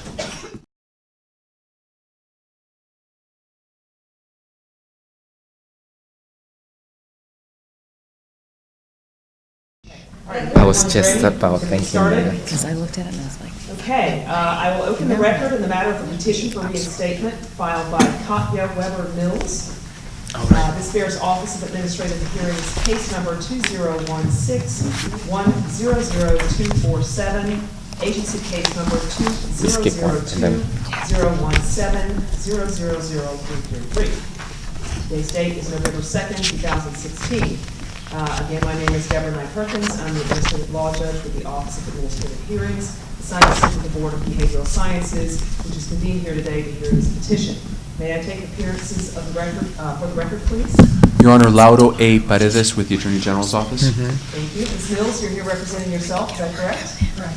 Okay. And I take it you were here during the Yes, previous no. It's a petition small hearings, so you understand how this works generally? Okay. All right, before we get started, the Yeah. first thing I'm going to do is mark documents, because that's just the most efficient way to go about it. So you have a binder in front of you that you've been given, correct? All right.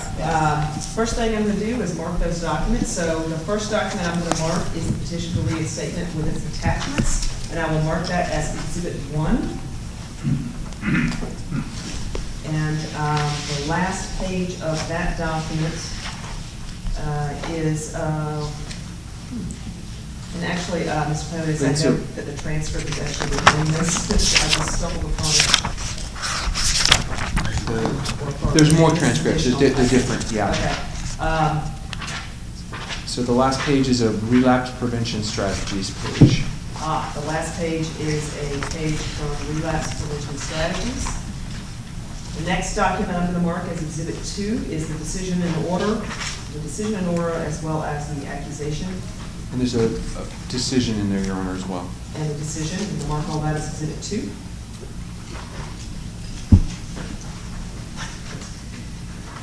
The next exhibit I'm going to mark is Exhibit 3, and that is the notification of hearing. That's a single-page document.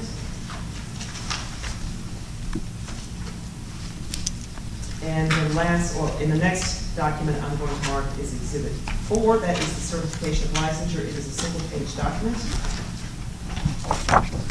And then in addition to that, I have one document in addition that I'm going to mark as Exhibit A that was provided by Ms. Mills, and that is a two-page transcript from Relias Learning.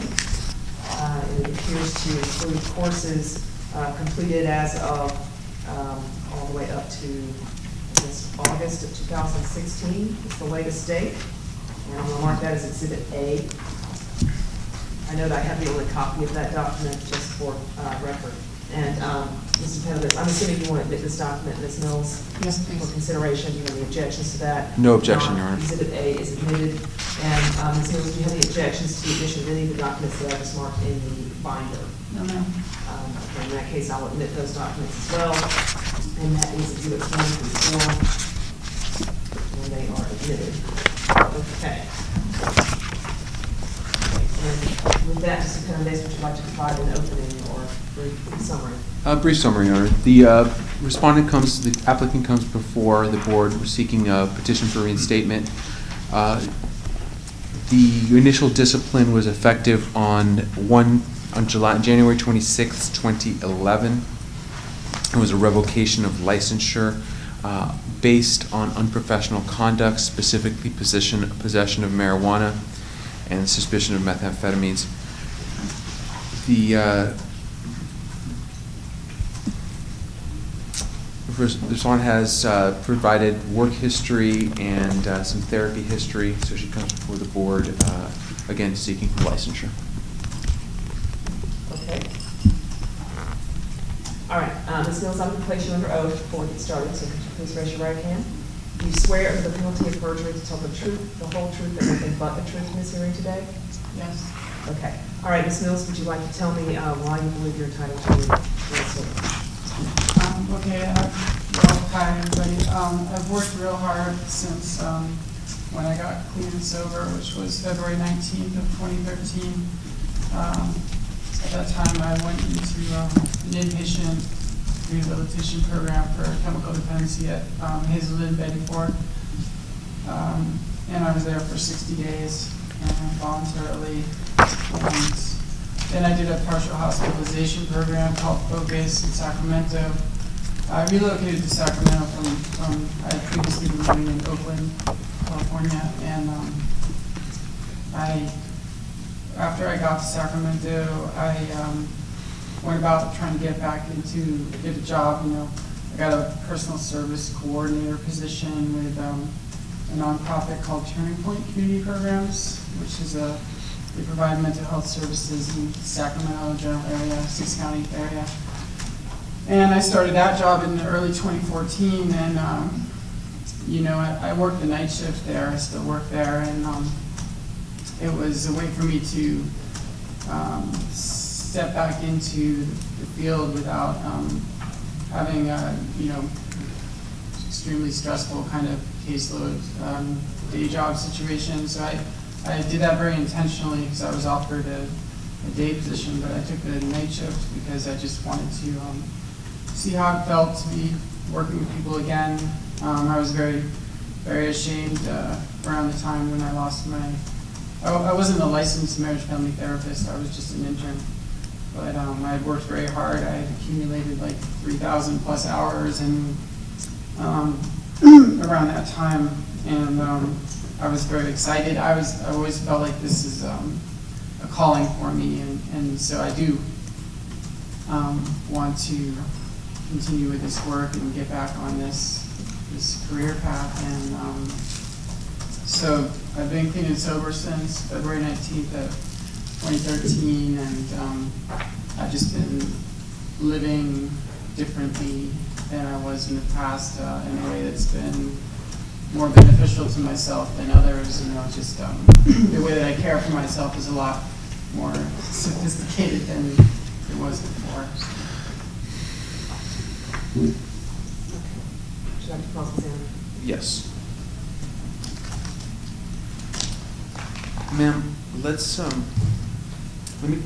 you said you've been clean and sober since February 19th, 2013. From what? What were your addictions? What were your dependencies? Drugs and alcohol. So it was alcohol and marijuana. Okay. Did you ever recreationally use any drugs other than marijuana? Yes, I did. Further in the past. Such as? I pretty much used anything and everything. And I went to rehab in 2002 when I moved to California from Chicago. And that was like a 30-day kind of spin cycle kind of treatment program at a place called Mount Vista Farms. Maybe you've seen them on TV. And but at that time, I was recovering from polysubstance abuse, and I pretty much was self-medicating and didn't have any coping skills or strategies, leading up to that time that were really sticking.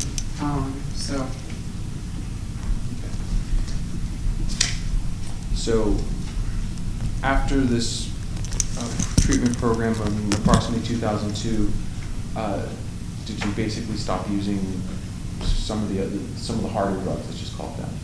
Yeah, I stopped using everything. I was very active in AA and NA in Concord, California, where I was living at that time. I went to Sober Living House, and I stayed clean and sober for, about a year and a half, close to 2 years. I'm sorry, I apologize for stopping you. I'm having an issue with my computer, and I don't wish to get too far forward because I have to take my notes, and it's kind of frozen for a second, so if you just keep track of all my important that this computer does that occasionally. Because it's not a Mac. Yes, it's a state computer. It's a state computer, there you go. I don't need to say more. I've got one of those.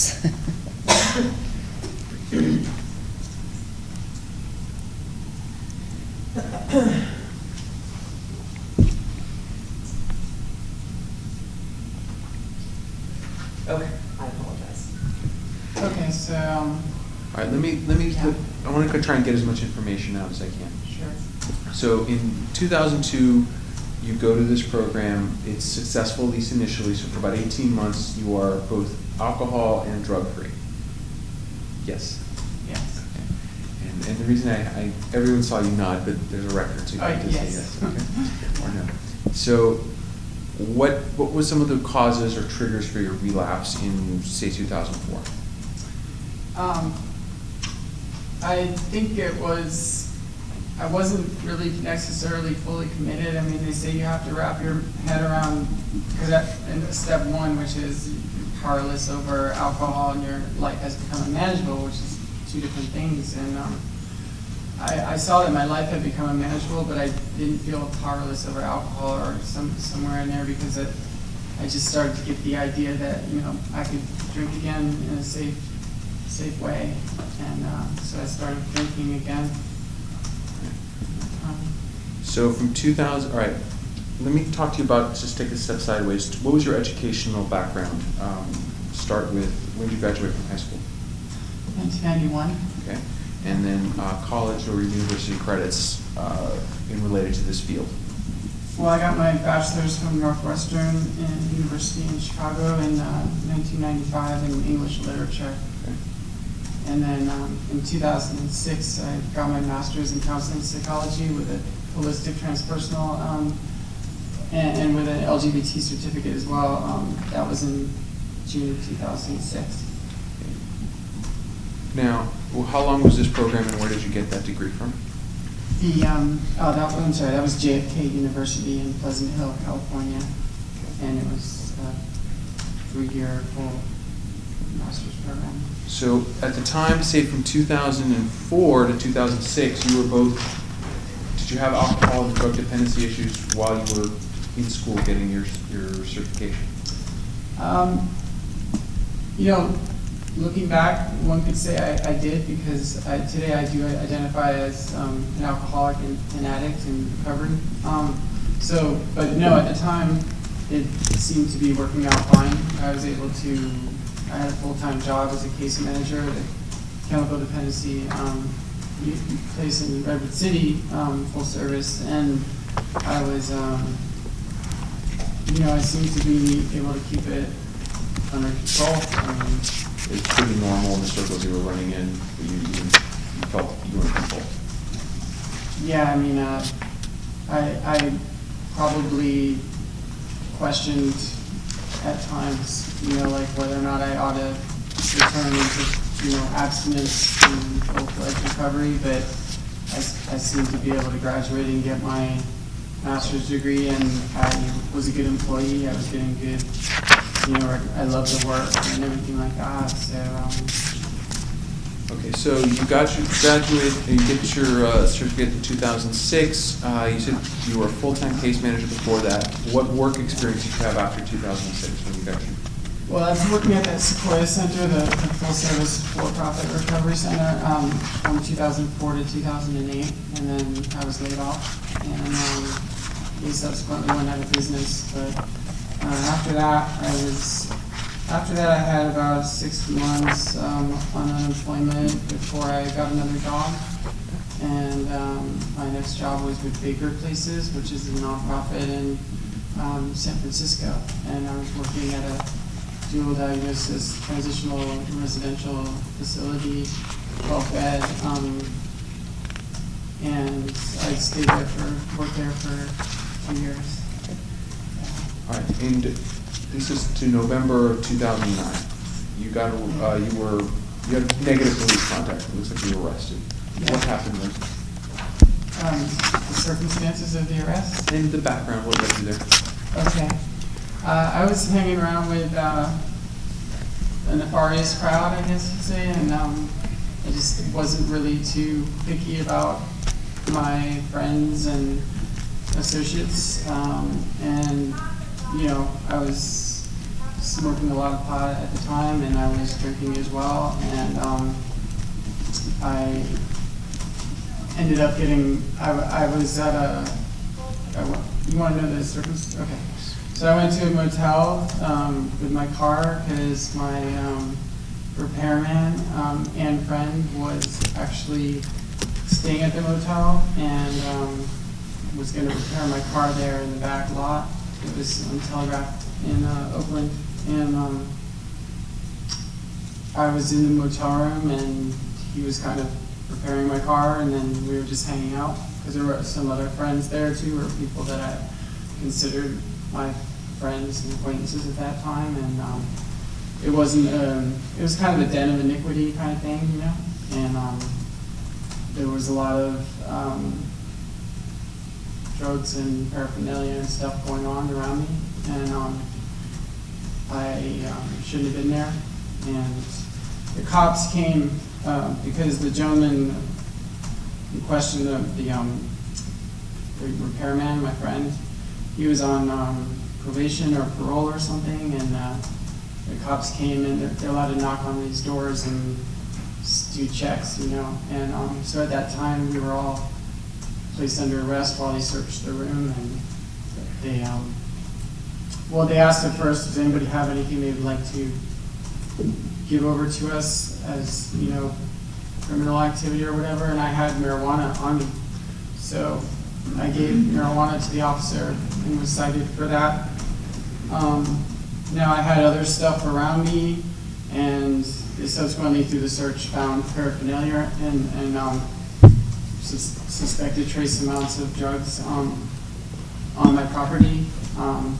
And, you know, I was never, the charges were all dropped, it never came through, but I was arrested and taken to jail for 4 days, which was a real eye-opener for me, but, because I'd never been in jail like that before.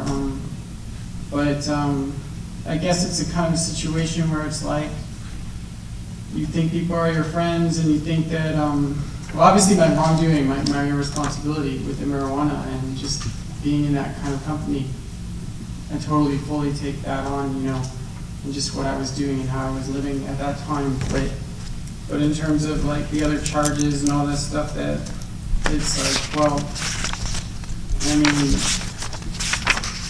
I don't know. I don't really know how to do it. Okay, so that gets us to, we're past November of 2009.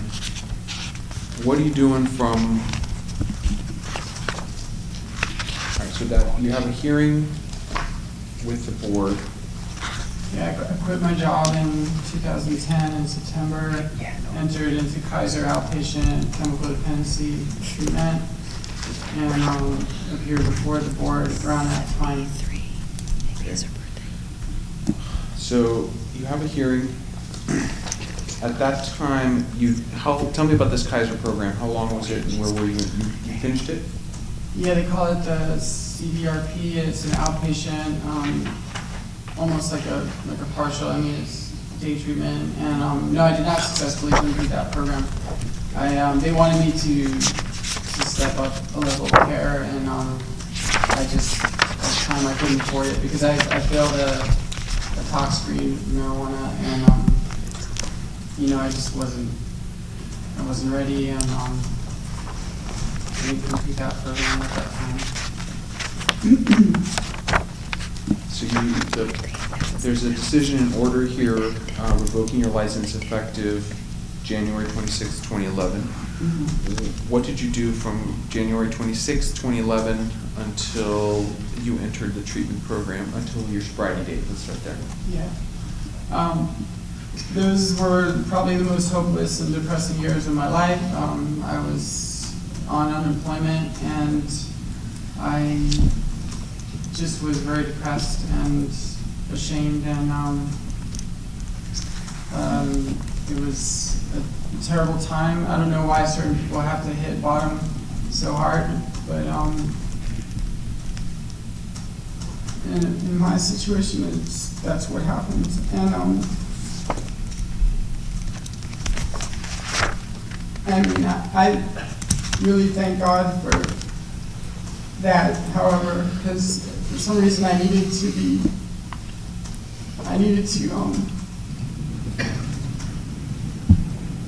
You hit bottom at that point. have my life completely fall apart before I was able to, you know, change.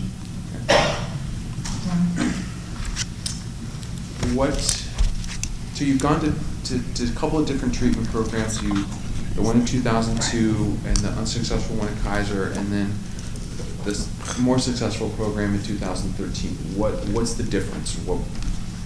Why is this 2013 different from when you were clean and sober for 18 months or so previously?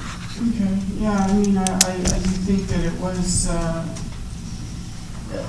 what happened was I pretty much reached out to my family, and I had been disconnected from them for quite a long time, and my parents live on the East Coast and everything, and my dad agreed to help me out if I was really, because he had always said, if you want the help and you want to change, then let us know, because we can help you out, one last time if you really want it that badly. And I did, and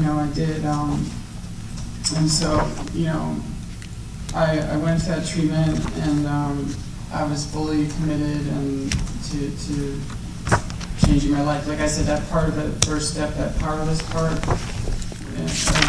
powerless over drugs and alcohol, was the part that finally sank home for me for whatever reason. And I mean, I would consider myself an agnostic faith. Leading up to that time, it's like, I mean, I really believe there is a divine power at this point. And that's helped me a lot as well. Prayer and meditation. And I'm sorry, your question was, what's different this time than last time? Okay, well, I mean, You're doing well. yeah, mostly it's like I'm a writer. I'm a self-published author, and I write books and I publish them on Amazon, and that was like don't ask me why, but that was like the spiritual stepping stone for me. It was like the day I hit ground at rehab in Hazelwood and Betty Ford, I actually told them, they said, well, you can't have laptops or anything like that, I can't bring them into treatment. And I said, well, I'm not going to come there unless I can have access to the internet for an hour, because I have a website and I blog, and I was like, I need to be able to access that and post poetry and creative writing online and on a daily basis. I just, for some reason, I knew in my heart that was true, and that's been a really critical stepping stone for me. And last year there's in one of these exhibits, the extraneous items one or whatever, there's a local author festival through the Sacramento Library, and I was chosen by a bunch of librarians. My book was chosen to represent. I was able to have a table at that festival.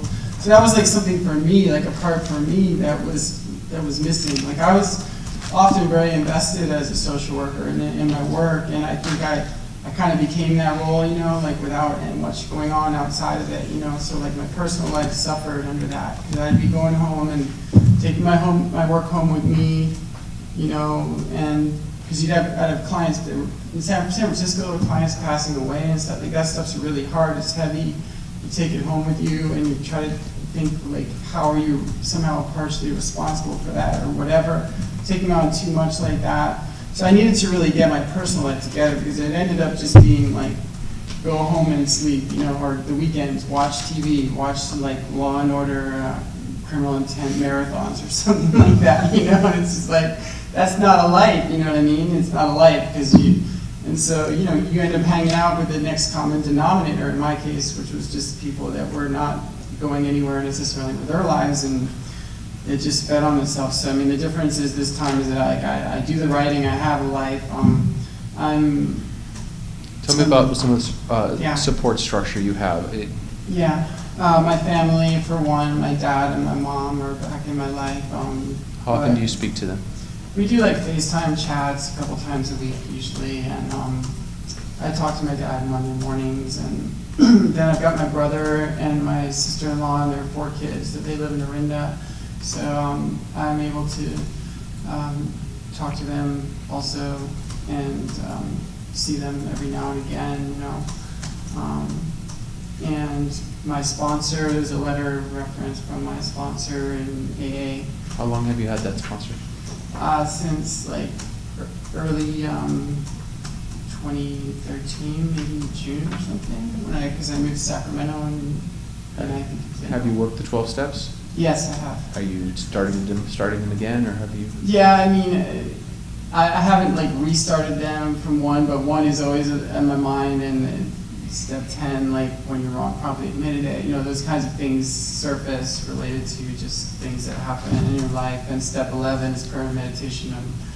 I'm always reading the daily reflections every morning, and I meditate as well. So step 12 is supporting carrying the message to other alcoholics and addicts who still suffer. So I do go to meetings. I go to meetings twice a week, usually Sunday and Monday mornings, AA or NA. And if I see newcomers there, I will try to introduce myself and be like, you know, you're doing the right thing, and, you know, just showing up and everything like that. So that's also a big part of my recovery, is to kind of give back. I've held service commitments. I was the secretary of 2 different meetings, where you kind of go, you get the key and you get to open the room up and make the coffee and prepare the room and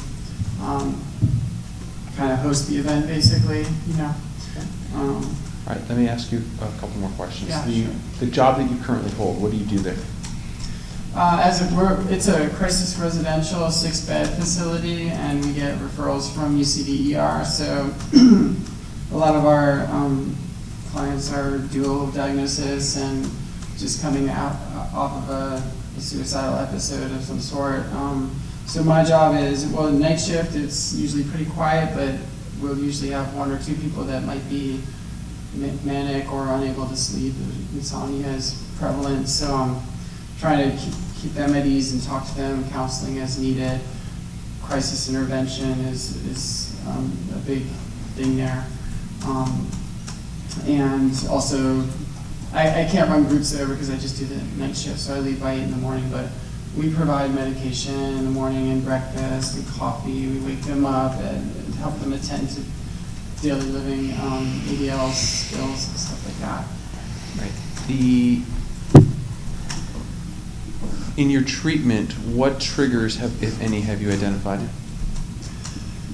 Triggers would be, well, I mean, one of the wonderful things about this time around is that I haven't had cravings to use drugs and alcohol, and I know that may sound kind of bizarre because most people in recovery from addiction have cravings still, you know, for drugs and alcohol because it's a disease. But I mean, for divine providence or whatever, I haven't had like those kinds of triggers, like heavy cravings to go and use again because of what it did to my life. So it's more like triggers would be like, you know, emotional triggers, you know, like if I have a bad conversation with my mom, she gets on my nerves or something, or people aren't doing what I want them to do, stuff like that, you know, where I just have to like learn how to pick up the phone and call somebody.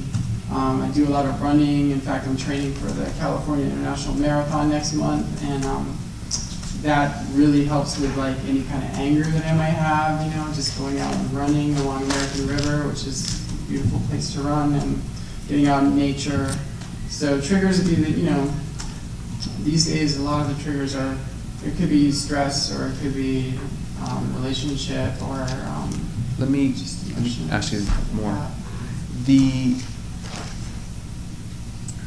It seems like you're doing well. Are you concerned that, what's your plan if you do, what are you asking the board for? What do you want? I would like to get my intern registration back so that I can start accumulating hours towards licensure again, and, you know, obviously willing to start from scratch and everything like that. And Are you concerned that you will be internalizing some of the issues that you talked about before with clients, taking that home with you, that could be a trigger or detrimental to your current place you're at? the current place I work, or just the current place I'm at? Yeah, the current place that you're at, so Yeah. clean and sober. Yeah, I mean, I think things are bound to come up. I mean, it's not an easy this is not an easy thing to do, this career, this work, but I think I've learned a lot, and I've spent 8 years now in the field, and most of it's been in some pretty high intense milieu settings. So, you know, you live and you learn and you grow, you know, so it's like, I do feel like at this point I have the skills to handle my stuff and, you know, not just hold on to it, to figure out a way to process with somebody somehow. I'm going to ask you to turn to this document, which is tab 1, and in it there's a performance appraisal directive service staff. Okay. Somewhere in there. I'm looking at Yeah. page 1 at the bottom there. Is this from your current employer? Yes, it is. All right, if you turn to page 5 of that, there's a comment section. Okay. Oh, wait, you're on a different page 5 than me. Yeah. Oh, this one. That's it. Okay. And the comment section has relatively positive things to say, as you're available, that you, it does, however, say this, it's kind of a paragraph break, so in that second line, the line says, Katya needs to work on managing her emotions when she becomes frustrated with coworkers, needs to remain professional at all times while on duty. What does that refer to? Yeah, so this particular assessment must have been from, because I have all 3 years of annual performance reviews. This must be the one from a couple of years back, maybe? It's not this most recent year, but, So it's the current evaluation date 7/30/15, so I think it is. okay. Yeah, so that was for the year of 2014. Okay. Yeah, so that situation was a precise, particular situation, and, yes, I was there in recovery. However, the situation that came up was a coworker who was subsequently fired in relation to this episode, who had recently come on, and I was training them to do their job, and they had particular aspects of the training where they had to sign off on having provided services, and they were unwilling to sign off. And I ultimately lost my cool in terms of like arguing at a volume of level that was audible.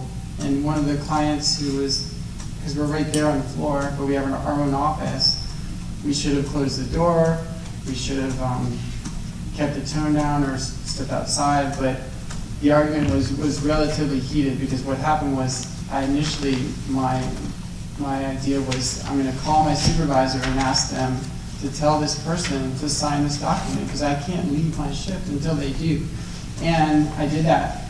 Well, when my supervisor got on the phone with the person in question that I'm talking about, a coworker, they lied and said that they were totally happy to sign the document. And then the call ended, and then they would continue to refuse to sign the document.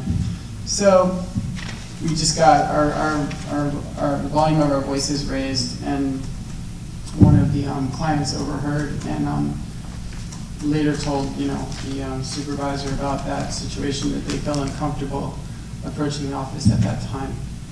And so that was unprofessional, and I was reprimanded, and I took that into account, and in terms of like how can I be more professional in the future with this kind of situation.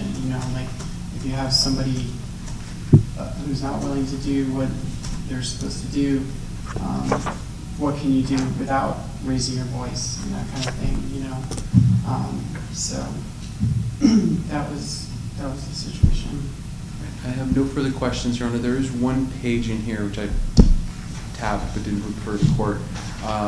In the very early pages, respondent has put in a copy of their driver's license, which has some personal identifying information. Okay. And if there's no objection. In the early pages of this report. Yeah. Just after the application, about 4 or 5 pages. Yeah. It's a copy of the driver's license. Yeah. Okay, I'm going to redact from that the driver's license number, because as you notice, it becomes public record. I don't really want to take the number from the public records. And also your date of birth. And with that, we have no further questions, Your Honor. Okay, some more general questions for the inside.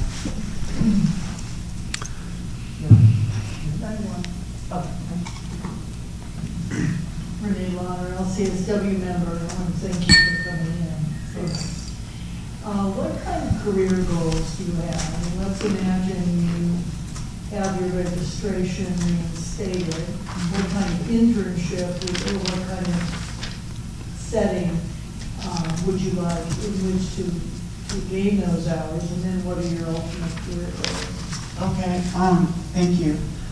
Well, I already, I've been in touch with somebody at there's a clinic in Sacramento called the Gender Health Center, and it's real close to the LGBT community in terms of, and it's very well respected as well. And I thought of either trying to gain hours through the LGBT Center or the Gender Health Center. And I've already actually spoken with the people at the Gender Health Center, and they said in January, if I have my MFTI, I can do a training to become a counselor there, and I can do it'll be volunteer hours a week, 5 hours a week, and with a group supervision weekly. So I'm like really thrilled about that opportunity. Like I'd really like to do that. But in terms of, I would like to leave my current position and move on to bigger and better things and not be on night shift anymore because it's really messing with my sense of time. And just, it's really hard to sleep during the day sometimes, you know what I mean?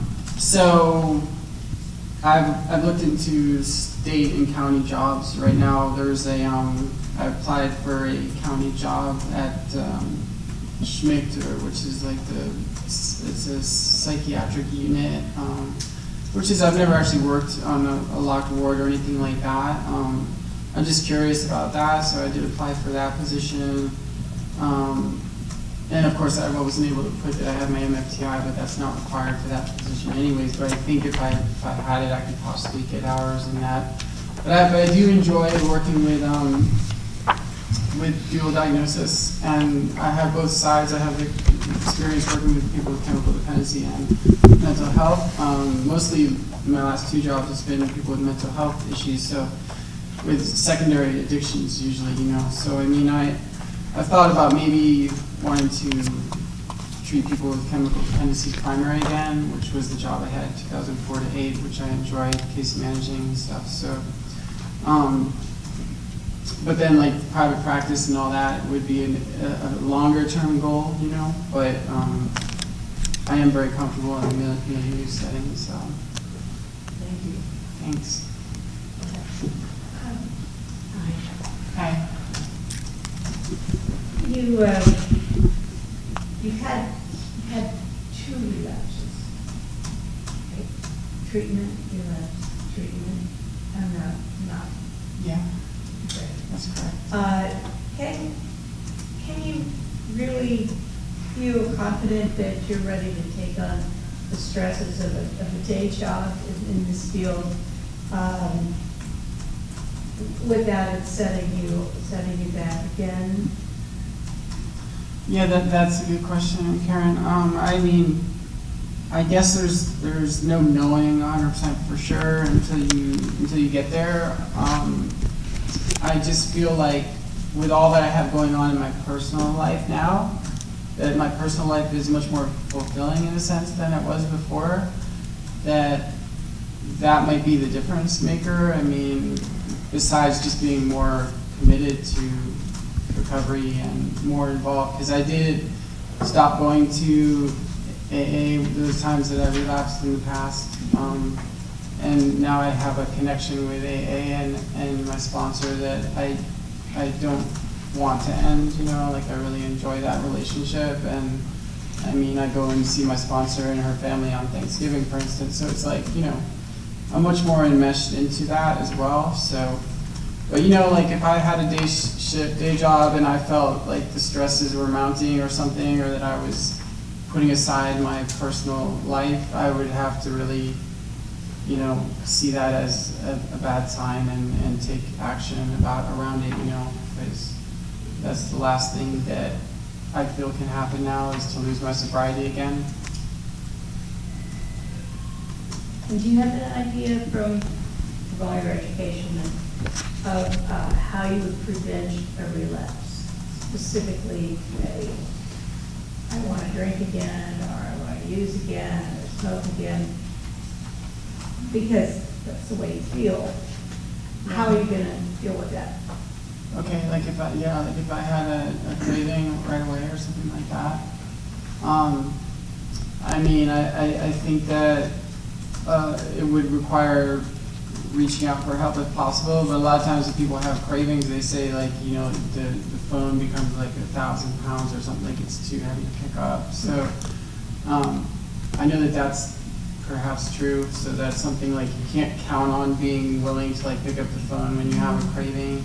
So for me, you know, like again, like just something as simple as like going for a walk or meditating and I also have 3 cats, you know, my cats are kind of like therapy for me in a way. In fact, I brought one of my cats down with me, it's at the hotel right now. And just like, So keep the cat in the car. yeah, right, keep a cat with me 24/7. But, you know, meditation and prayer is big for me now. Like I said, the daily reflections, I do believe you can start your day over at any time, you know, it's something I advocate for people to do. If the shit hits the fan, it's like, excuse my language, if the stuff hits the fan, it's like, you can reset your day at any time, you know, you can restart your day at any time, because there's bigger things than just this moment and this day. So like mindfulness is really important to me as well. Any questions? I just have a quick question. Thanks again for coming in. It talks about you currently being in counseling. Can you talk to us a little bit about that without getting too personal? But what are you really kind of focusing on in the counseling you're involved with now? Okay, yeah, I'm not actually in counseling at this very moment because I was with a CARES clinic therapist for a couple of years there, 2014 and 15, and then she moved on, so I was no longer seeing my therapist, and what I did was I stepped up my AA program a little bit, and I met with my sponsor for coffee, and I also meet with other people in the program for coffee, but I'm not actually in counseling right now. My benefits are for Kaiser. I just got my student loan rehabilitated, so I've got that monthly payment. So like, Kaiser's kind of touch and go with mental health services sometimes, unless they see an imminent threat or need. So I haven't really pulled the trigger on getting back into counseling with Kaiser yet. But I've talked to my doctor about it, and you know, it's probably something that I should do. But at this moment, I'm not in counseling. I go to group therapy. So.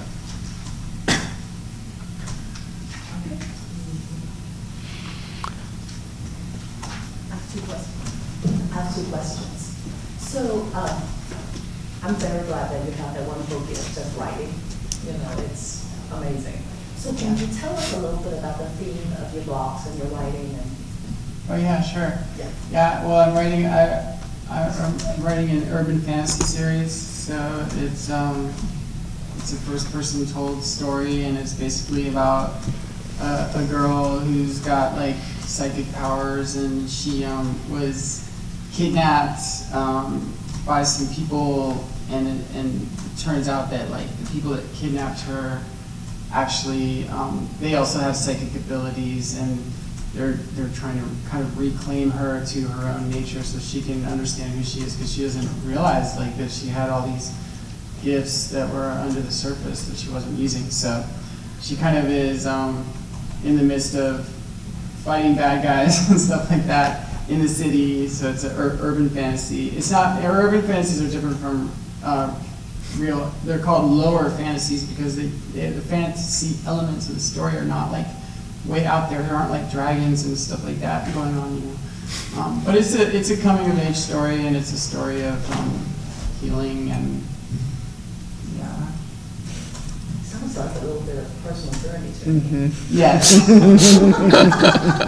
I didn't want to bring out the word, but wounded healer is something that I see. I relate to that term, you know, in my own life. So,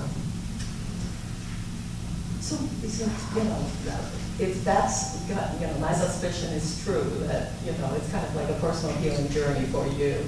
What do you get out of it, you know, by writing the story, you know, as a third person, as a writer, you know, you're the insider and then you're also the outsider. Thank you for asking that. I feel like I'm back at the author festival.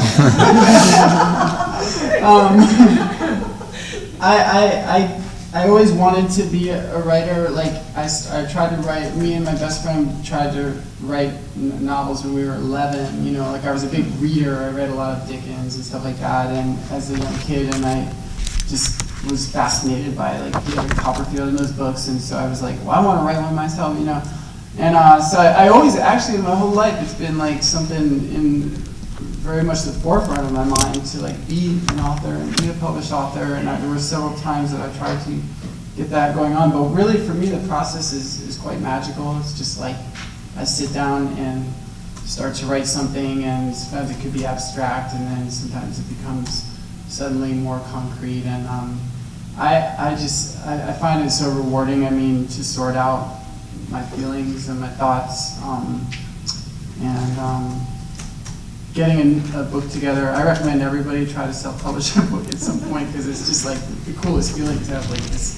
It doesn't even cost anything hardly. You can get the book and then buy copies at the author price, and they send you, you have the book in your hand. It's just like a great feeling too, Yeah. Thank you for asking. So it's kind of like a self-rehabilitation process. Yeah, absolutely. Yeah. So I have a second question. It's more in relating, the same line with the evaluation. No, let's stay on the other stuff. No. So it's about your most recent evaluation. So it looks fantastic. You were rated very, very highly. Except there's just one line. It's about maintaining appropriate boundaries with both members and coworkers. So can you give a little bit of explanation, why you were, what is your take on you being rated a little bit, just basically means improvement? And that's the most recent one on page 3, item number 42. The one that's upside down? Mine is not upside down.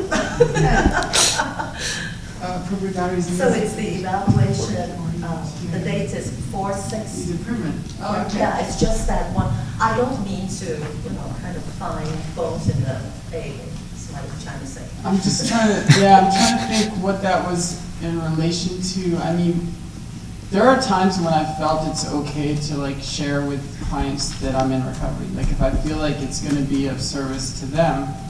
And it's happened a couple times there, where there's been somebody where I print out an AA meeting list, but you don't have to say anything if you do that even, but where it was like, it felt like it'd be beneficial to them to share some of my own experience and strength in that area. So now I don't know for sure if that's why I got dinged on that in that particular category. I'm just trying to think if there was they talked to me about something relating to personal boundaries, but I just don't know if that might have had something to do with it, because it's not a chemical dependency treatment center. So like, I haven't been told that I can't share recovery, and I have talked to my supervisor about, I told everybody there knows I'm in recovery, and I share that on staff. So like, I've talked about that. But it might have been the supervisor before the one we have now, and maybe the one that we have now has a different take on it because she's relatively new as well. But I'm not sure. Have you thought about asking? I think I will. Yeah. Thank you. Thank you. Hi, Hi. Can you give us a little insight into what led to your addiction in the first place? Meth is pretty hardcore stuff, and I mean, I'm just curious. I didn't really get that out of some of the transcripts that were provided to us. Yeah. Going way back, you mean, right? Yeah. I mean, did it start in college? Was it before that? It was in high school that I was diagnosed with like a dysthymia, just like a long-term kind of chronic depression, and I am transgender, so like I transitioned 10 years ago, but I would say that my depression probably was tied up a lot with that, just like feeling like in the wrong experience. Like my parents were very much overprotective, and they just like, you better, you're not going to be gay or something like that, like that's not okay, like. Not that my parents didn't understand LGBT stuff at all, and so that was very much forbidden, and so that just made it all much harder, because I just thought I must be a freak, and I just kind of kept feeling that way for years and years and years. So I think that probably had a lot to do with it, but it might have also just been it's partially genetic, because I know my mom's mom suffered from depression, and my mom and her mom were both alcoholics at different times in their lives. So a lot of it was just self-medicating and trying to get through some of those issues, and so obviously that's a lot of fun trying with some of those issues. So are you feeling pretty good in a place where you don't? I mean, we talked a lot about that, but just those initial things that drove you to that. I am feeling great actually. Like I'm actually willing to like tell people like you guys that I'm transgender. I mean, it's not something that before I would necessarily share, and I wasn't necessarily going to share it today either. I didn't know, but they say the coming out process is something that kind of keeps going on and on. You're always going to be coming out, So I feel very comfortable and very kind of like whole about who I am, and that's also another reason I want to work with the Gender Health Center, is to be able to help people through that journey, because it is a very difficult thing to do. But I feel more comfortable than I ever have before about myself and who I am. That's good. And just for the record, I hope for the day when you won't feel the need, or anybody feels the need to tell you about stuff. So Thank you. Okay. Leah Brew, the LPCC member. You seem really confident as you talk about coming out as transgender, and I don't know, but when you were talking about your addiction history, I don't know if you were nervous or if there was a lot of shame that I saw still tied to that, like that area looks like it needs a lot of work to me. Is that accurate? I guess so, because it's like, I was really, really, really, really ashamed when I went before the board in 2010 and they took away my registration. I just felt like, oh my God, like, I never thought that was going to happen, so being here, and I didn't think I was going to have to revisit a lot of that stuff, so it was uncomfortable, but what can you do, and so yeah, you could be right, there's probably still a lot of shame there. What kind of group were you in? You said you're doing group therapy. Is it a process group or a topic group or? No, I meant like AA. Oh, okay, yeah, got it. And I do sometimes go to Al-Anon as well. Okay. So in Al-Anon. And then the last thing that I noticed when you talked about your support system was really connected to your family. But what I didn't hear is a new set of friends. So you have your sponsor in your AA community. Is that yours? Like, how do you socialize? Who do you socialize with outside of your family, or do you? Yeah, it is mostly completely people in recovery. However, like there's been some people that I know who are social workers recently who we have gone out and hung out. So I'm trying to stay more open to finding healthy people and friends and people I have stuff in common with. Like now that I've been cycling and running on American River Trail, I've met quite a few people over there, and that's just the most amazing place in the world, the American River. I mean, it's just such a gift, and so like I've got a lot of acquaintances, people I see on the trail. I did the NorCal AIDS cycle last year, which was like a 300-mile trek in 4 days up and back and to the Capitol steps, and I met quite a few people there, and I'm in touch with a lot of them just like on Facebook and stuff like that. But so yeah, no, I mean, when I first got here, I wasn't very sociable, like I had trauma stuff and I had PTSD, and so like I felt very safe at home. But as time has gone on, I've progressively started to branch out a little bit more. Working the graveyard shift though makes it like, you don't go out in the evenings, you're sleeping, you're trying to sleep, so. Right. That makes sense. Yeah, but I've also reconnected with some friends in the Bay Area, people that were good to me, people that were helpful to me. So I've got a close friend in Alameda and one in Belmont, and people that I used to work with and stuff like that. So that's been been a wonderful thing too, to reconnect with some of the people that I cared about and cared about me before everything went sideways, you know. So all sober community support. Absolutely, yeah. I prefer generally not even to be in a scene like a club scene, or a restaurant is not even a problem or anything like that, but I'm just really done with that part of my life because I spent so much time in that lifestyle, and it's just like, it doesn't really interest me. Yeah. So. And out of curiosity, what transpersonal theory did you like best?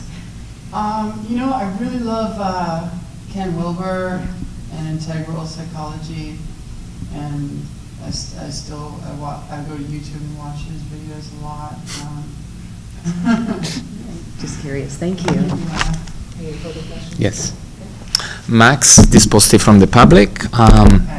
Thank you. Thank you for being here. And thank you for sharing your story. I ran an LGBT center, so I think I'm very familiar with the struggle of coming out, especially in a place where, you know, we are questioned. My question actually is more in relations to, I heard a lot of time you saying, referring to trauma, healing, PTSD, and I know how the challenge of getting help in terms of therapy, and you just mentioned the insurance perhaps will not cover unless it's an emergency. Yeah. Do you have any plan how to move forward in case will be recommended, even if that's a challenge? You see it as a challenge as that can be actually overcome, or it's a big, big thing in front of you in terms of seeking help, professional help, like if needed? Triggered by right. PTSD stuff? Or just a long-term, like more of a steady help, like, you know, finding a therapist that you can talk to and. Yeah, that's a good question. If there's anything I've learned more about in the recent few years was PTSD and what that looks like, you know. Because you go even like tell somebody, like tell my dad that I had PTSD because I was assaulted, you know, in 2012, and my dad's just like, you don't have PTSD, you didn't go to the, you know, Iraq, Afghanistan, whatever, you know. And I was just like, whoa, like, you know, PTSD is more than just that. I mean, but I don't know, I would really like to be back in therapy, I really would, you know. I had a great experience in therapy at CARE, so all I can say is that when I have the means and I can afford it and everything like that, it's part of the reason why I would like to move on and get a more lucrative position right now, is that I can afford to get a full-time therapist that I can see once a week, you know, because I think that I've always benefited from and enjoyed being in one-on-one therapy, so that would be a really big priority goal for me. But right now I can't quite afford it, I don't think, but I should probably try to get a little more creative with that and figure out sliding scale or whatever, right? Right. I appreciate that. Thank you for sharing. Just if I may, as a recommendation, a lot of LGBT centers do provide semi-free services when it comes to mental health, especially if there is not an income that you can prove, or the sliding scale might start really, really low or nothing. So every center is different, but just a little. CARES kind of pushed me out to Kaiser. They said, Kaiser, take that, you know, but I really wanted to stay with them. So okay. Yeah, I think you're right. I could try LGBT center. Yeah. Thank you. Thanks for taking your time. Thank you. All right, one follow-up question? Yeah, I'm sorry. Oh, please skip. As I review your record, it's not clear to me, because the administrative law judge revoked your license, and did you try to negotiate before that happened with DPS, like stipulated settlement, or because quite often you negotiate stipulated settlement? Yeah, I apologize, I'm interrupting that. Yeah. That's an appropriate question to ask in this procedure. Right. In the settlement discussion. Okay? Any further questions? No. All right. No, follow-up? no follow-up. Would you like to have closing? No, Your Honor. Any closing statements, Ms. No, just thank you very much. Okay.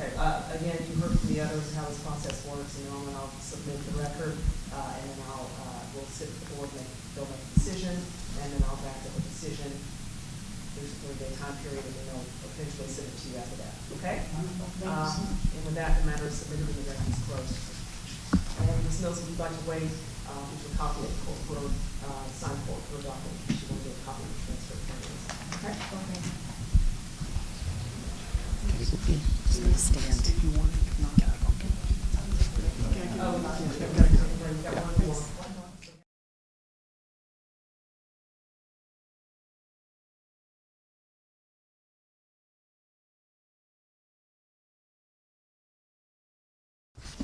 Okay, all right, I will open the record in the matter of petition for reinstatement filed by Melissa Jones. This bears Office of Administrative Hearings case number 2016-100327, agency case number 2002-017-000-331.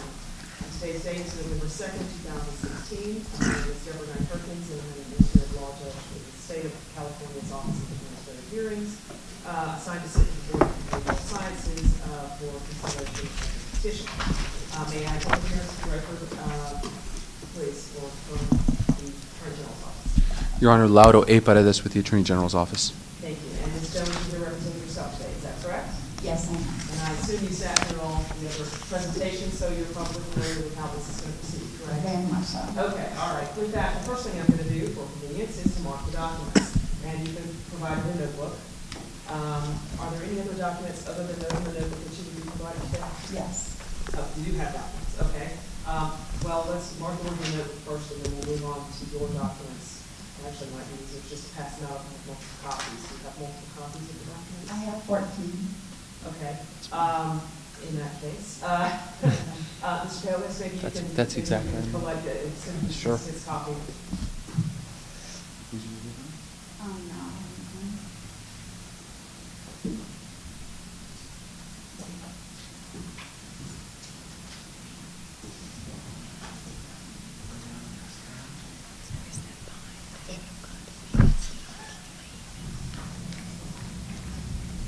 It's one or the other. Sometimes you can do both at the same time. Oh, here's an extra one. I have an extra one too here. Thank you. Okay, so we'll start first with the documents in the binder. And the first document I'm going to mark is the petition for reinstatement with attachments. I'll mark that as Exhibit 1. Last page of that document appears to be a letter dated May 4th, 2007, correct? Yes, Your Honor. All right, so the next document is default decision, order, and accusation. I'll mark that as Exhibit 2. Next document we have is the notification of the hearing. I'll mark that as Exhibit 3, single page document. And the next document is the license history certification. I'll mark that as Exhibit 4.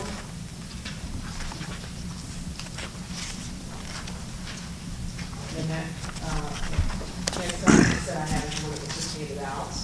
And, sure, we have multiple documents in here. Probably, if we have any of those certificates, is that correct? It's just $45 if it's an education. Oh, okay, so I can mark this all Exhibit A. Yes, and then the top one is just my latest diagnosis from my doctor. Okay, why don't I mark the diagnosis page as Exhibit A, and I'll mark the other pages as Exhibit B, because they're all related, okay?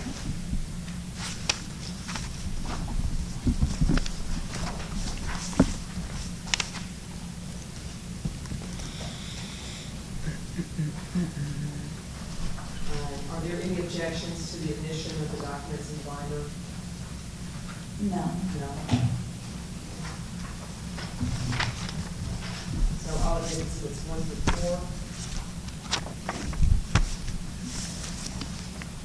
And we'll deal with the other two documents once you have an opportunity to testify about them, okay? All right. With that, should I provide a background? Yes, Your Honor. Board members, Your Honor, Ms. Jones was licensed in MFT in 2003. Discipline was taken against her license effective September 20th, 2010. The cause for discipline was a criminal felony conviction. The conviction involved a criminal threat with the use of a firearm. It has been it's been 6 years since her license was disciplined. Respondent comes before the board seeking a petition for reinstatement. Thank you. Okay, Ms. Sorry. Jones. Jones, thank you. All the names today. I'm going to place you under oath. Please raise your right hand. You swear under the penalty of perjury to tell the truth, the whole truth, and nothing but the truth in this hearing today? I do.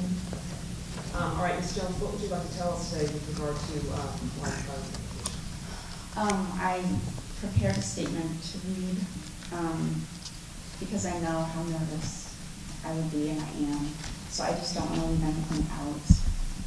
I do want to add that my felony was reduced to a misdemeanor, and it was expunged in May of 2015.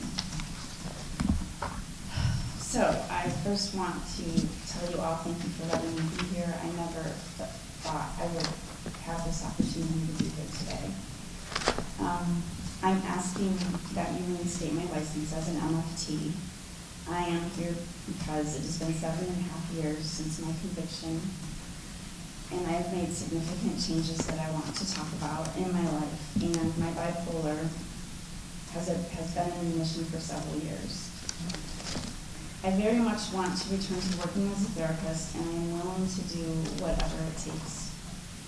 My felony was reduced, as I said, to a misdemeanor and expunged in May of 2013. I think it is important to tell you that up until my conviction, I had never been in trouble with the law, and this was completely out of character for me. I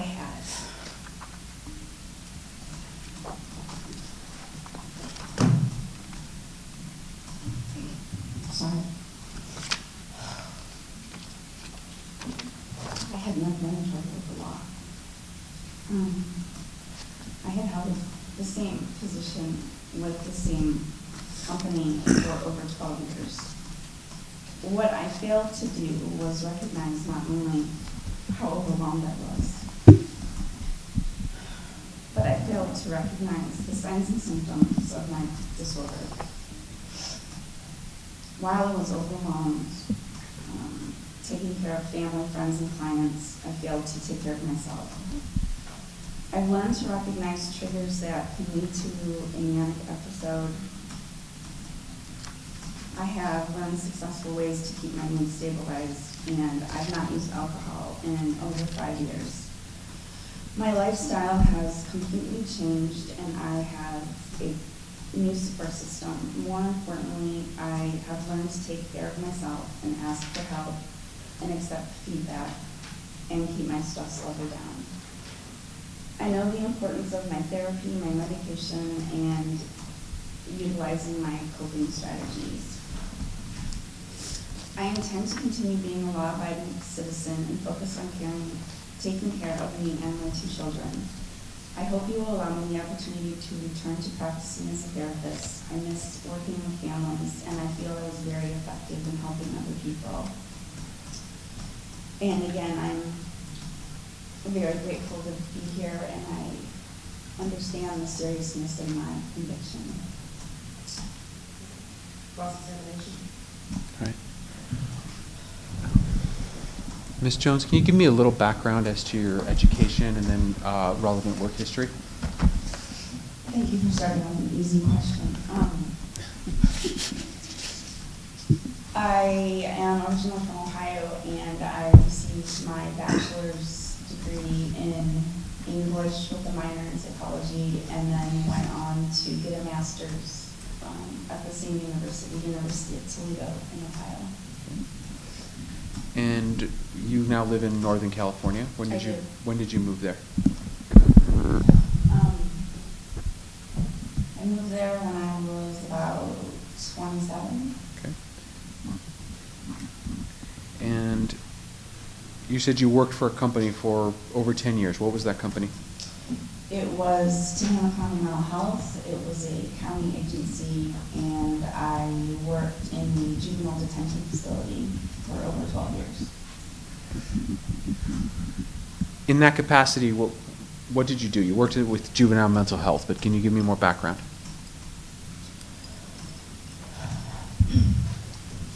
I was responsible for 60 inmates, and the job mostly required crisis intervention with suicidal kids that were often disruptive, assaultive. It was a very stressful job. I also was a program manager, so I developed programs for the juvenile detention facility as well as continuation high schools, and I went to the high schools. I evaluated children in the community at different schools. I participated in multi-agency treatment team meetings. I was part of triage in the crisis unit. I supervised MFT interns, and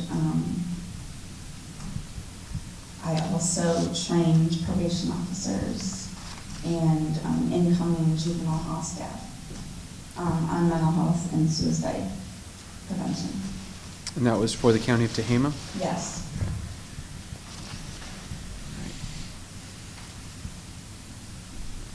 You had a very bad incident with what you were eventually convicted for, but was that a clean break? Were some things leading up to that? What led up to that? Let's start there.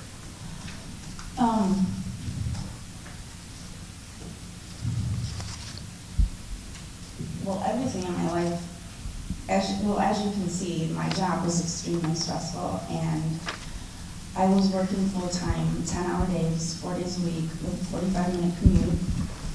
I had 2 small children. Did my microphone just go? No, you're okay. Sorry. I had 2 small children. I think they were about 1 or 2 and 4. My husband at the time was extremely unsupportive. I was not asking for any help. Just my marriage was falling apart. I was abusing alcohol.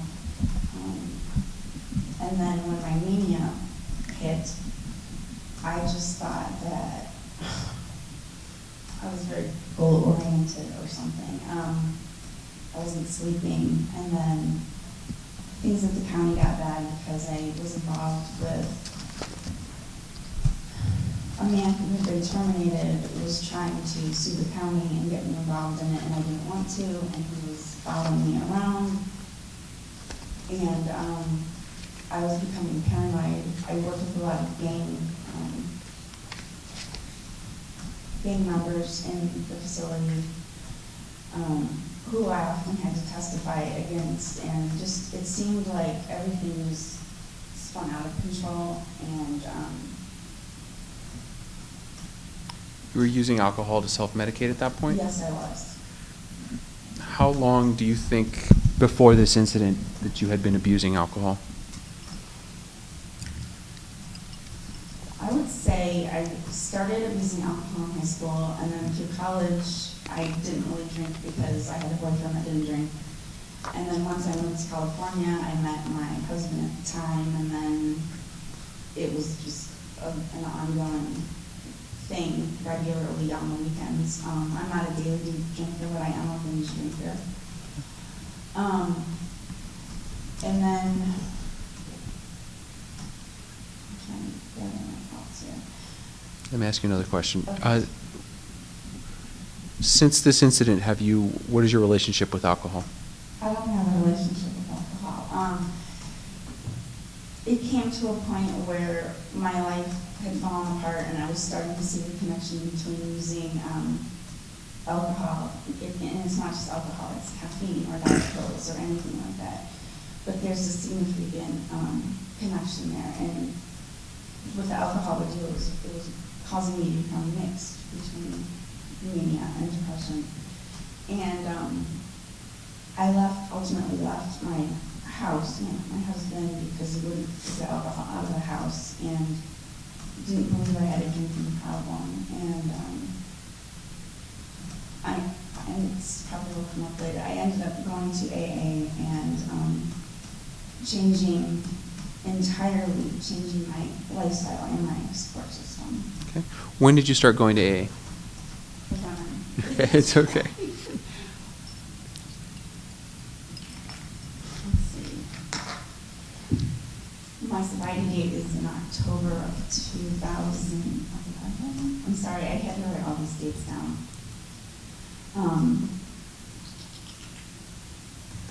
2011, October. Okay. Have you had any relapses since then? No. Okay. But what I do want to add is that I did try to stop drinking on my own and, minimized it because I thought my friends drink way more than I do, and I'm a binge drinker, and I can't handle my alcohol, and made all these excuses. But once I moved out of the house, it just wasn't working for me. Okay. So, do you continue to go to AA? I do sometimes. I went into a group of women who met on Thursday evenings at my sponsor's house, and I occasionally meet with them, but I get more out of that than going to AA. Right.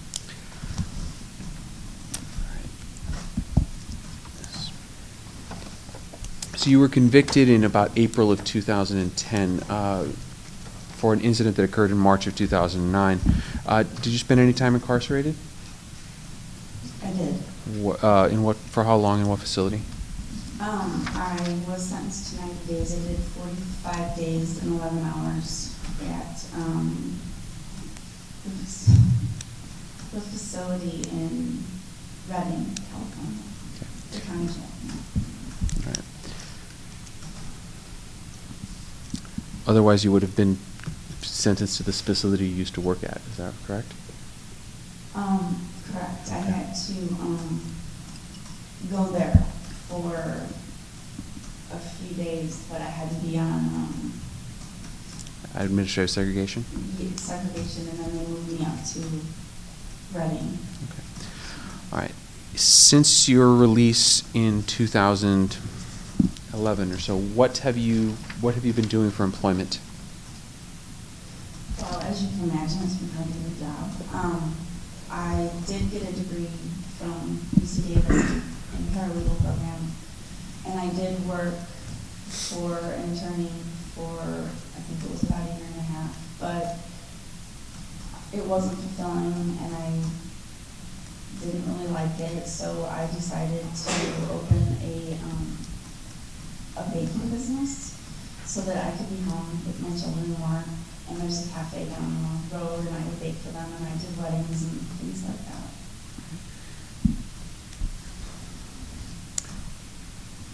What, if you're granted licensure again or probationary licensure, what are your plans? What would you like to do?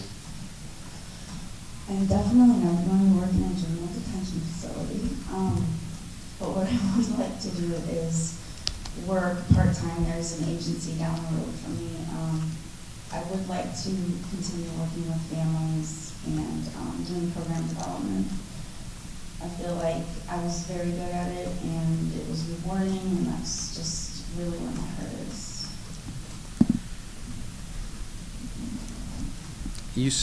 You had a lot of training in 2009, 2010, and you said you missed a lot of the signs in your own mental health. What assurances or what plans do you have so that something like that doesn't happen again? I'm giggling only because was a marriage family therapist, and I had a lot of shame for not recognizing it. So, can you repeat the question? No, so and I don't think anyone wants you or needs you to be ashamed of that. It's just what you don't want that to happen again. No, I don't. And do you recognize that at least it's a possibility that something like that could happen again? Of course, it's a possibility. What steps, if any, what structures, what... How can I make sure it won't happen again? Okay. I have had a lot of treatment therapy. I still go to therapy at least once a week. meet with my doctor regularly. I don't know if I should answer what are the signs or how am I going to take care of it? No, yeah, I understand that you'd recognize the signs, just Okay. clinically, you know what those are. Right. What are you going to do about it? Gotcha. Let's put it plainly. Well, I am going to address the signs a little bit because I know my first signs are always I'm increasingly agitated and I become talkative in public. And why I'm telling you that is because every day, all day, I monitor everything I'm doing, whether it's talking, how I'm eating, if I've slept, the stressors that are going on in my life. I am constantly monitoring that. What I am going to ensure is that it's just what I'm doing now. It's working. It's worked for years. I go running in the morning. I have a very strict routine. I sleep from 10 to 6, and if I don't, then I'm trying to figure out why and what I need to do. And if a couple days goes by, I'm calling my doctor for something for sleep. My diet has completely changed. Aside of no alcohol, no caffeine, I have to try and stay away from sugar and eat healthy. I keep my stress level down. I have eliminated people in my life that have caused me a lot of stress and turmoil, and I have an incredible support system now. I don't know if that answers I think you did. If the board was to issue you a probationary license, would you be willing to participate in the probation program? I am expecting that, and yes, I will. At this time, I have no further questions, Your Honor. I just want to say, I think you answered a lot of the questions I had. People, the populations that you were working with would send most of us to the hills. Yeah. It's, I don't know what you were thinking. Adding one more layer of real dysfunction to another. I'm glad to hear that you recognize signs now. What kind of populations you think would be, what you would see now, knowing what happens to you? I don't want to use the word normal, but I'm going to use it anyway at risk. The population I worked with was something that you can't even imagine. Okay, thank you. On a day-to-day basis. And one person should not have been in that position, and I should have not been in that position for over 2 years. I want to work with families with communication problems and children with ADHD and behavioral problems, school problems. I love collaborating with schools and doctors and things like that, and working with parents on how to parent. That would be really what I'd like to do. Okay, did that answer your question? Yeah, a lot of stress. Not like what I wanted. But not quite. Not Right. even close. Right. Yeah, thank you. Any further questions? The continuing education, Renee Longer, sorry, let's see, it's W number. The continuing education documents, you did the continuing ed text-based, computer-based, on August 26th and September 6th. I've been doing them since the spring. Is this cumulative in some way? Because otherwise you did 16 hours on August 26th and 23 hours on September 6th. I don't know what you mean by, I just started taking classes because the DSM changed and I wanted to familiarize myself with things. Sure. Yeah. Sure. Was the certificate, did you finish them over time and then print them out on one day? Yes, I did. I wasn't married at the time, doing them all at the same time. But I did send several courses at a time. So then they would send them back to me. Sorry. Okay, Yeah. because that's how it appears. You No, know, I normally do. when you do I the do. CE, you can't print that thing fast Right. enough. Right, usually, because you're afraid the computer's gonna lose it. Yeah. So you save them, okay. So Yeah. it gives the appearance. I know. Oh, she's man again. Of being very energetic. Yes, exactly. Okay, thank you for clarifying that. Sure. Any questions?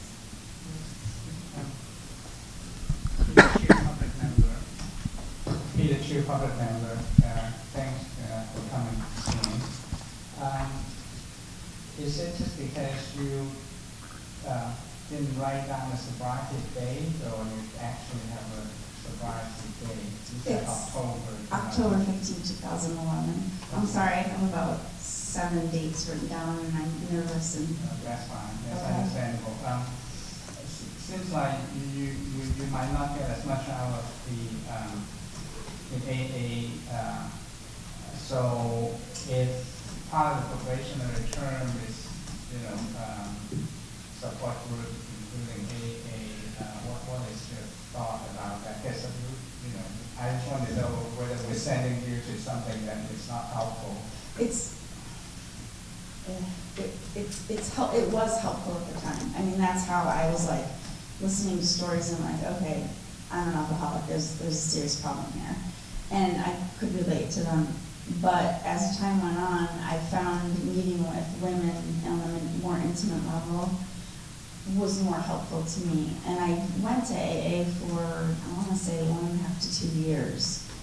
And, but I still connect with the women that I have met, and they're a big part of my support system. Have you considered a women group? I have done women's group. Yes, I have, and I would. Thank you. Mhm. Hi. So when did you first know of your diagnosis?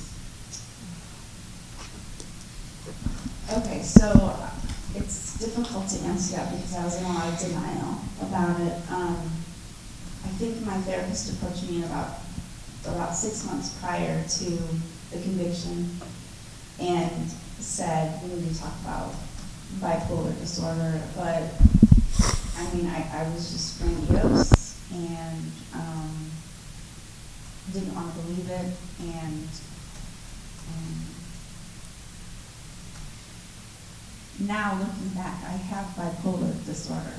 And I also, I don't know if this is answering your question, looking back, like in college, I had noticed things, but everything seemed to be like under control. I just seemed to be a very goal-oriented, very successful. I can handle a lot, but looking back now, it makes perfect sense. So what kind of, sounds like you were seeing a therapist before, and after the conviction, have you been in, what kind of treatment that structured treatment that you actually go through? I know you're seeing a therapist, but can you tell us a little bit more about that? Sure. I did go inpatient 2 times. I put myself inpatient the day after the conviction. I did have some insight there that something was seriously wrong. And after that, I did an intensive outpatient program where I went 3 days a week.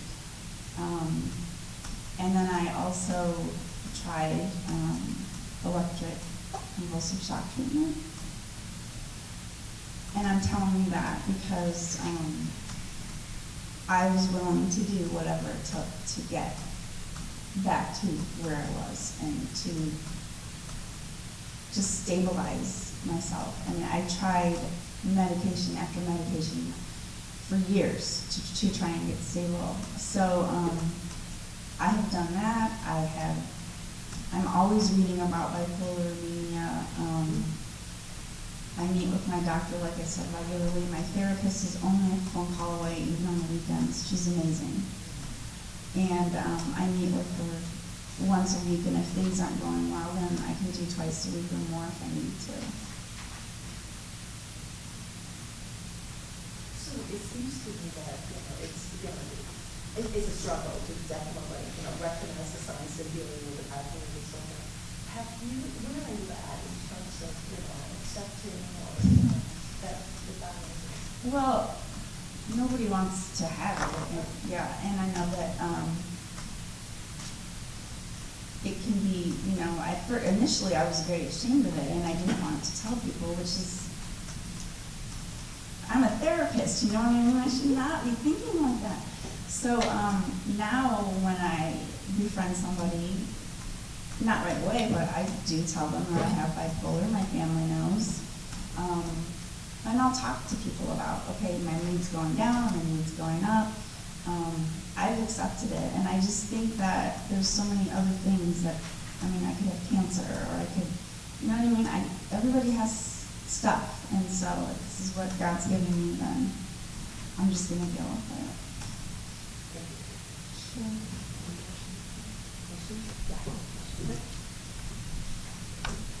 You mentioned that that sleep is something that's important to you to control. And you made a comment that if you don't get your sleep, go to bed at 10, get up at 6, then that gets out of whack, and the next thing you know, you're calling your doctor asking for sleeping pills. So on average, how often does that happen? I was taking a significant amount of Xanax when this happened to try and get me stabilized, and coming off of it was a nightmare. I don't like it. I don't actually like taking any of my medication, but I don't have a choice. But as of right now, I'm taking about maybe half of a Xanax. I don't know how many milligrams it's going to be. Maybe twice a month, if that. So a couple weeks ago, for example, I couldn't sleep. I was up for 2 hours at night. The next day I didn't sleep. So I'm paying attention to it. But then the following night, I did sleep, so I didn't have to take it. I don't like to take it, but I don't have a choice sometimes, because the medication that I'm on right now works, and I don't want to change it. Thank you.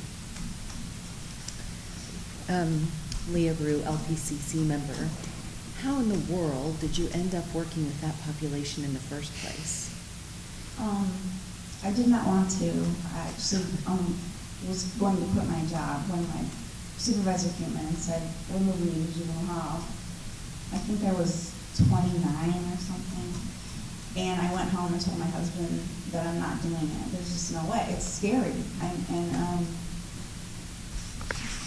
But he and other people, just try it, you know, just see. And then once I started, it just, the stories broke my heart. And I think a big problem I have is the struggle I've had, which has changed since all this, is that I am this huge caretaker. And I took it all in, like I had to fix all this. And it's just so unrealistic, and I lost myself in it. And then I didn't want to change another position, because I just felt like I had such relationships with these children and their families that I just felt like I was, you know, turning my back on them, I guess. That makes sense. Thanks. No, thank you. I have a couple questions with regard to your documents, if you could take a look at A and B for me. First of all, could you tell me what A is? Oh, I'm sorry. That is, I did not get a letter from my psychiatrist, but I had seen him, and then that was my last diagnosis on there. And I don't know if I needed to bring it in or not, but I just wanted you to see that it is, my diagnosis has been in remission. So this is from your psychiatrist? Psychiatrist, yes.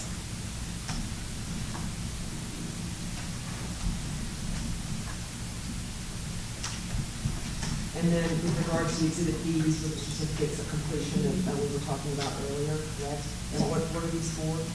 They're just continuing education hours.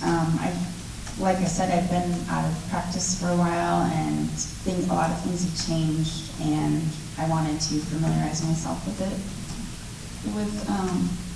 before I go back into the field. Any objections to the addition of those documents?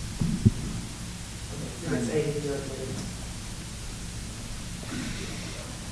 Okay, anything you'd like to add, Mr. Pettis? Closing it all? No, Your Honor, nothing to add.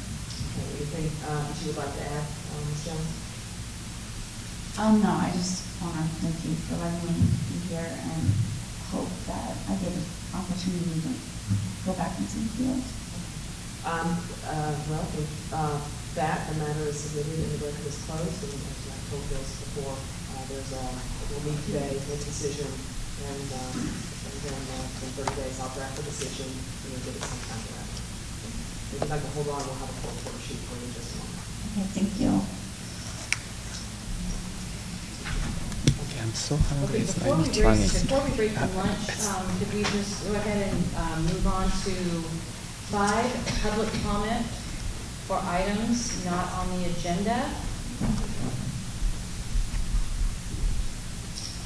Okay. Suggestions for future agenda items. Any members have any suggestions for future items? Okay, seeing none. Why don't we go ahead and adjourn for lunch, and then we will return and go into closed session. Do I need a motion to adjourn for lunch? No? Okay.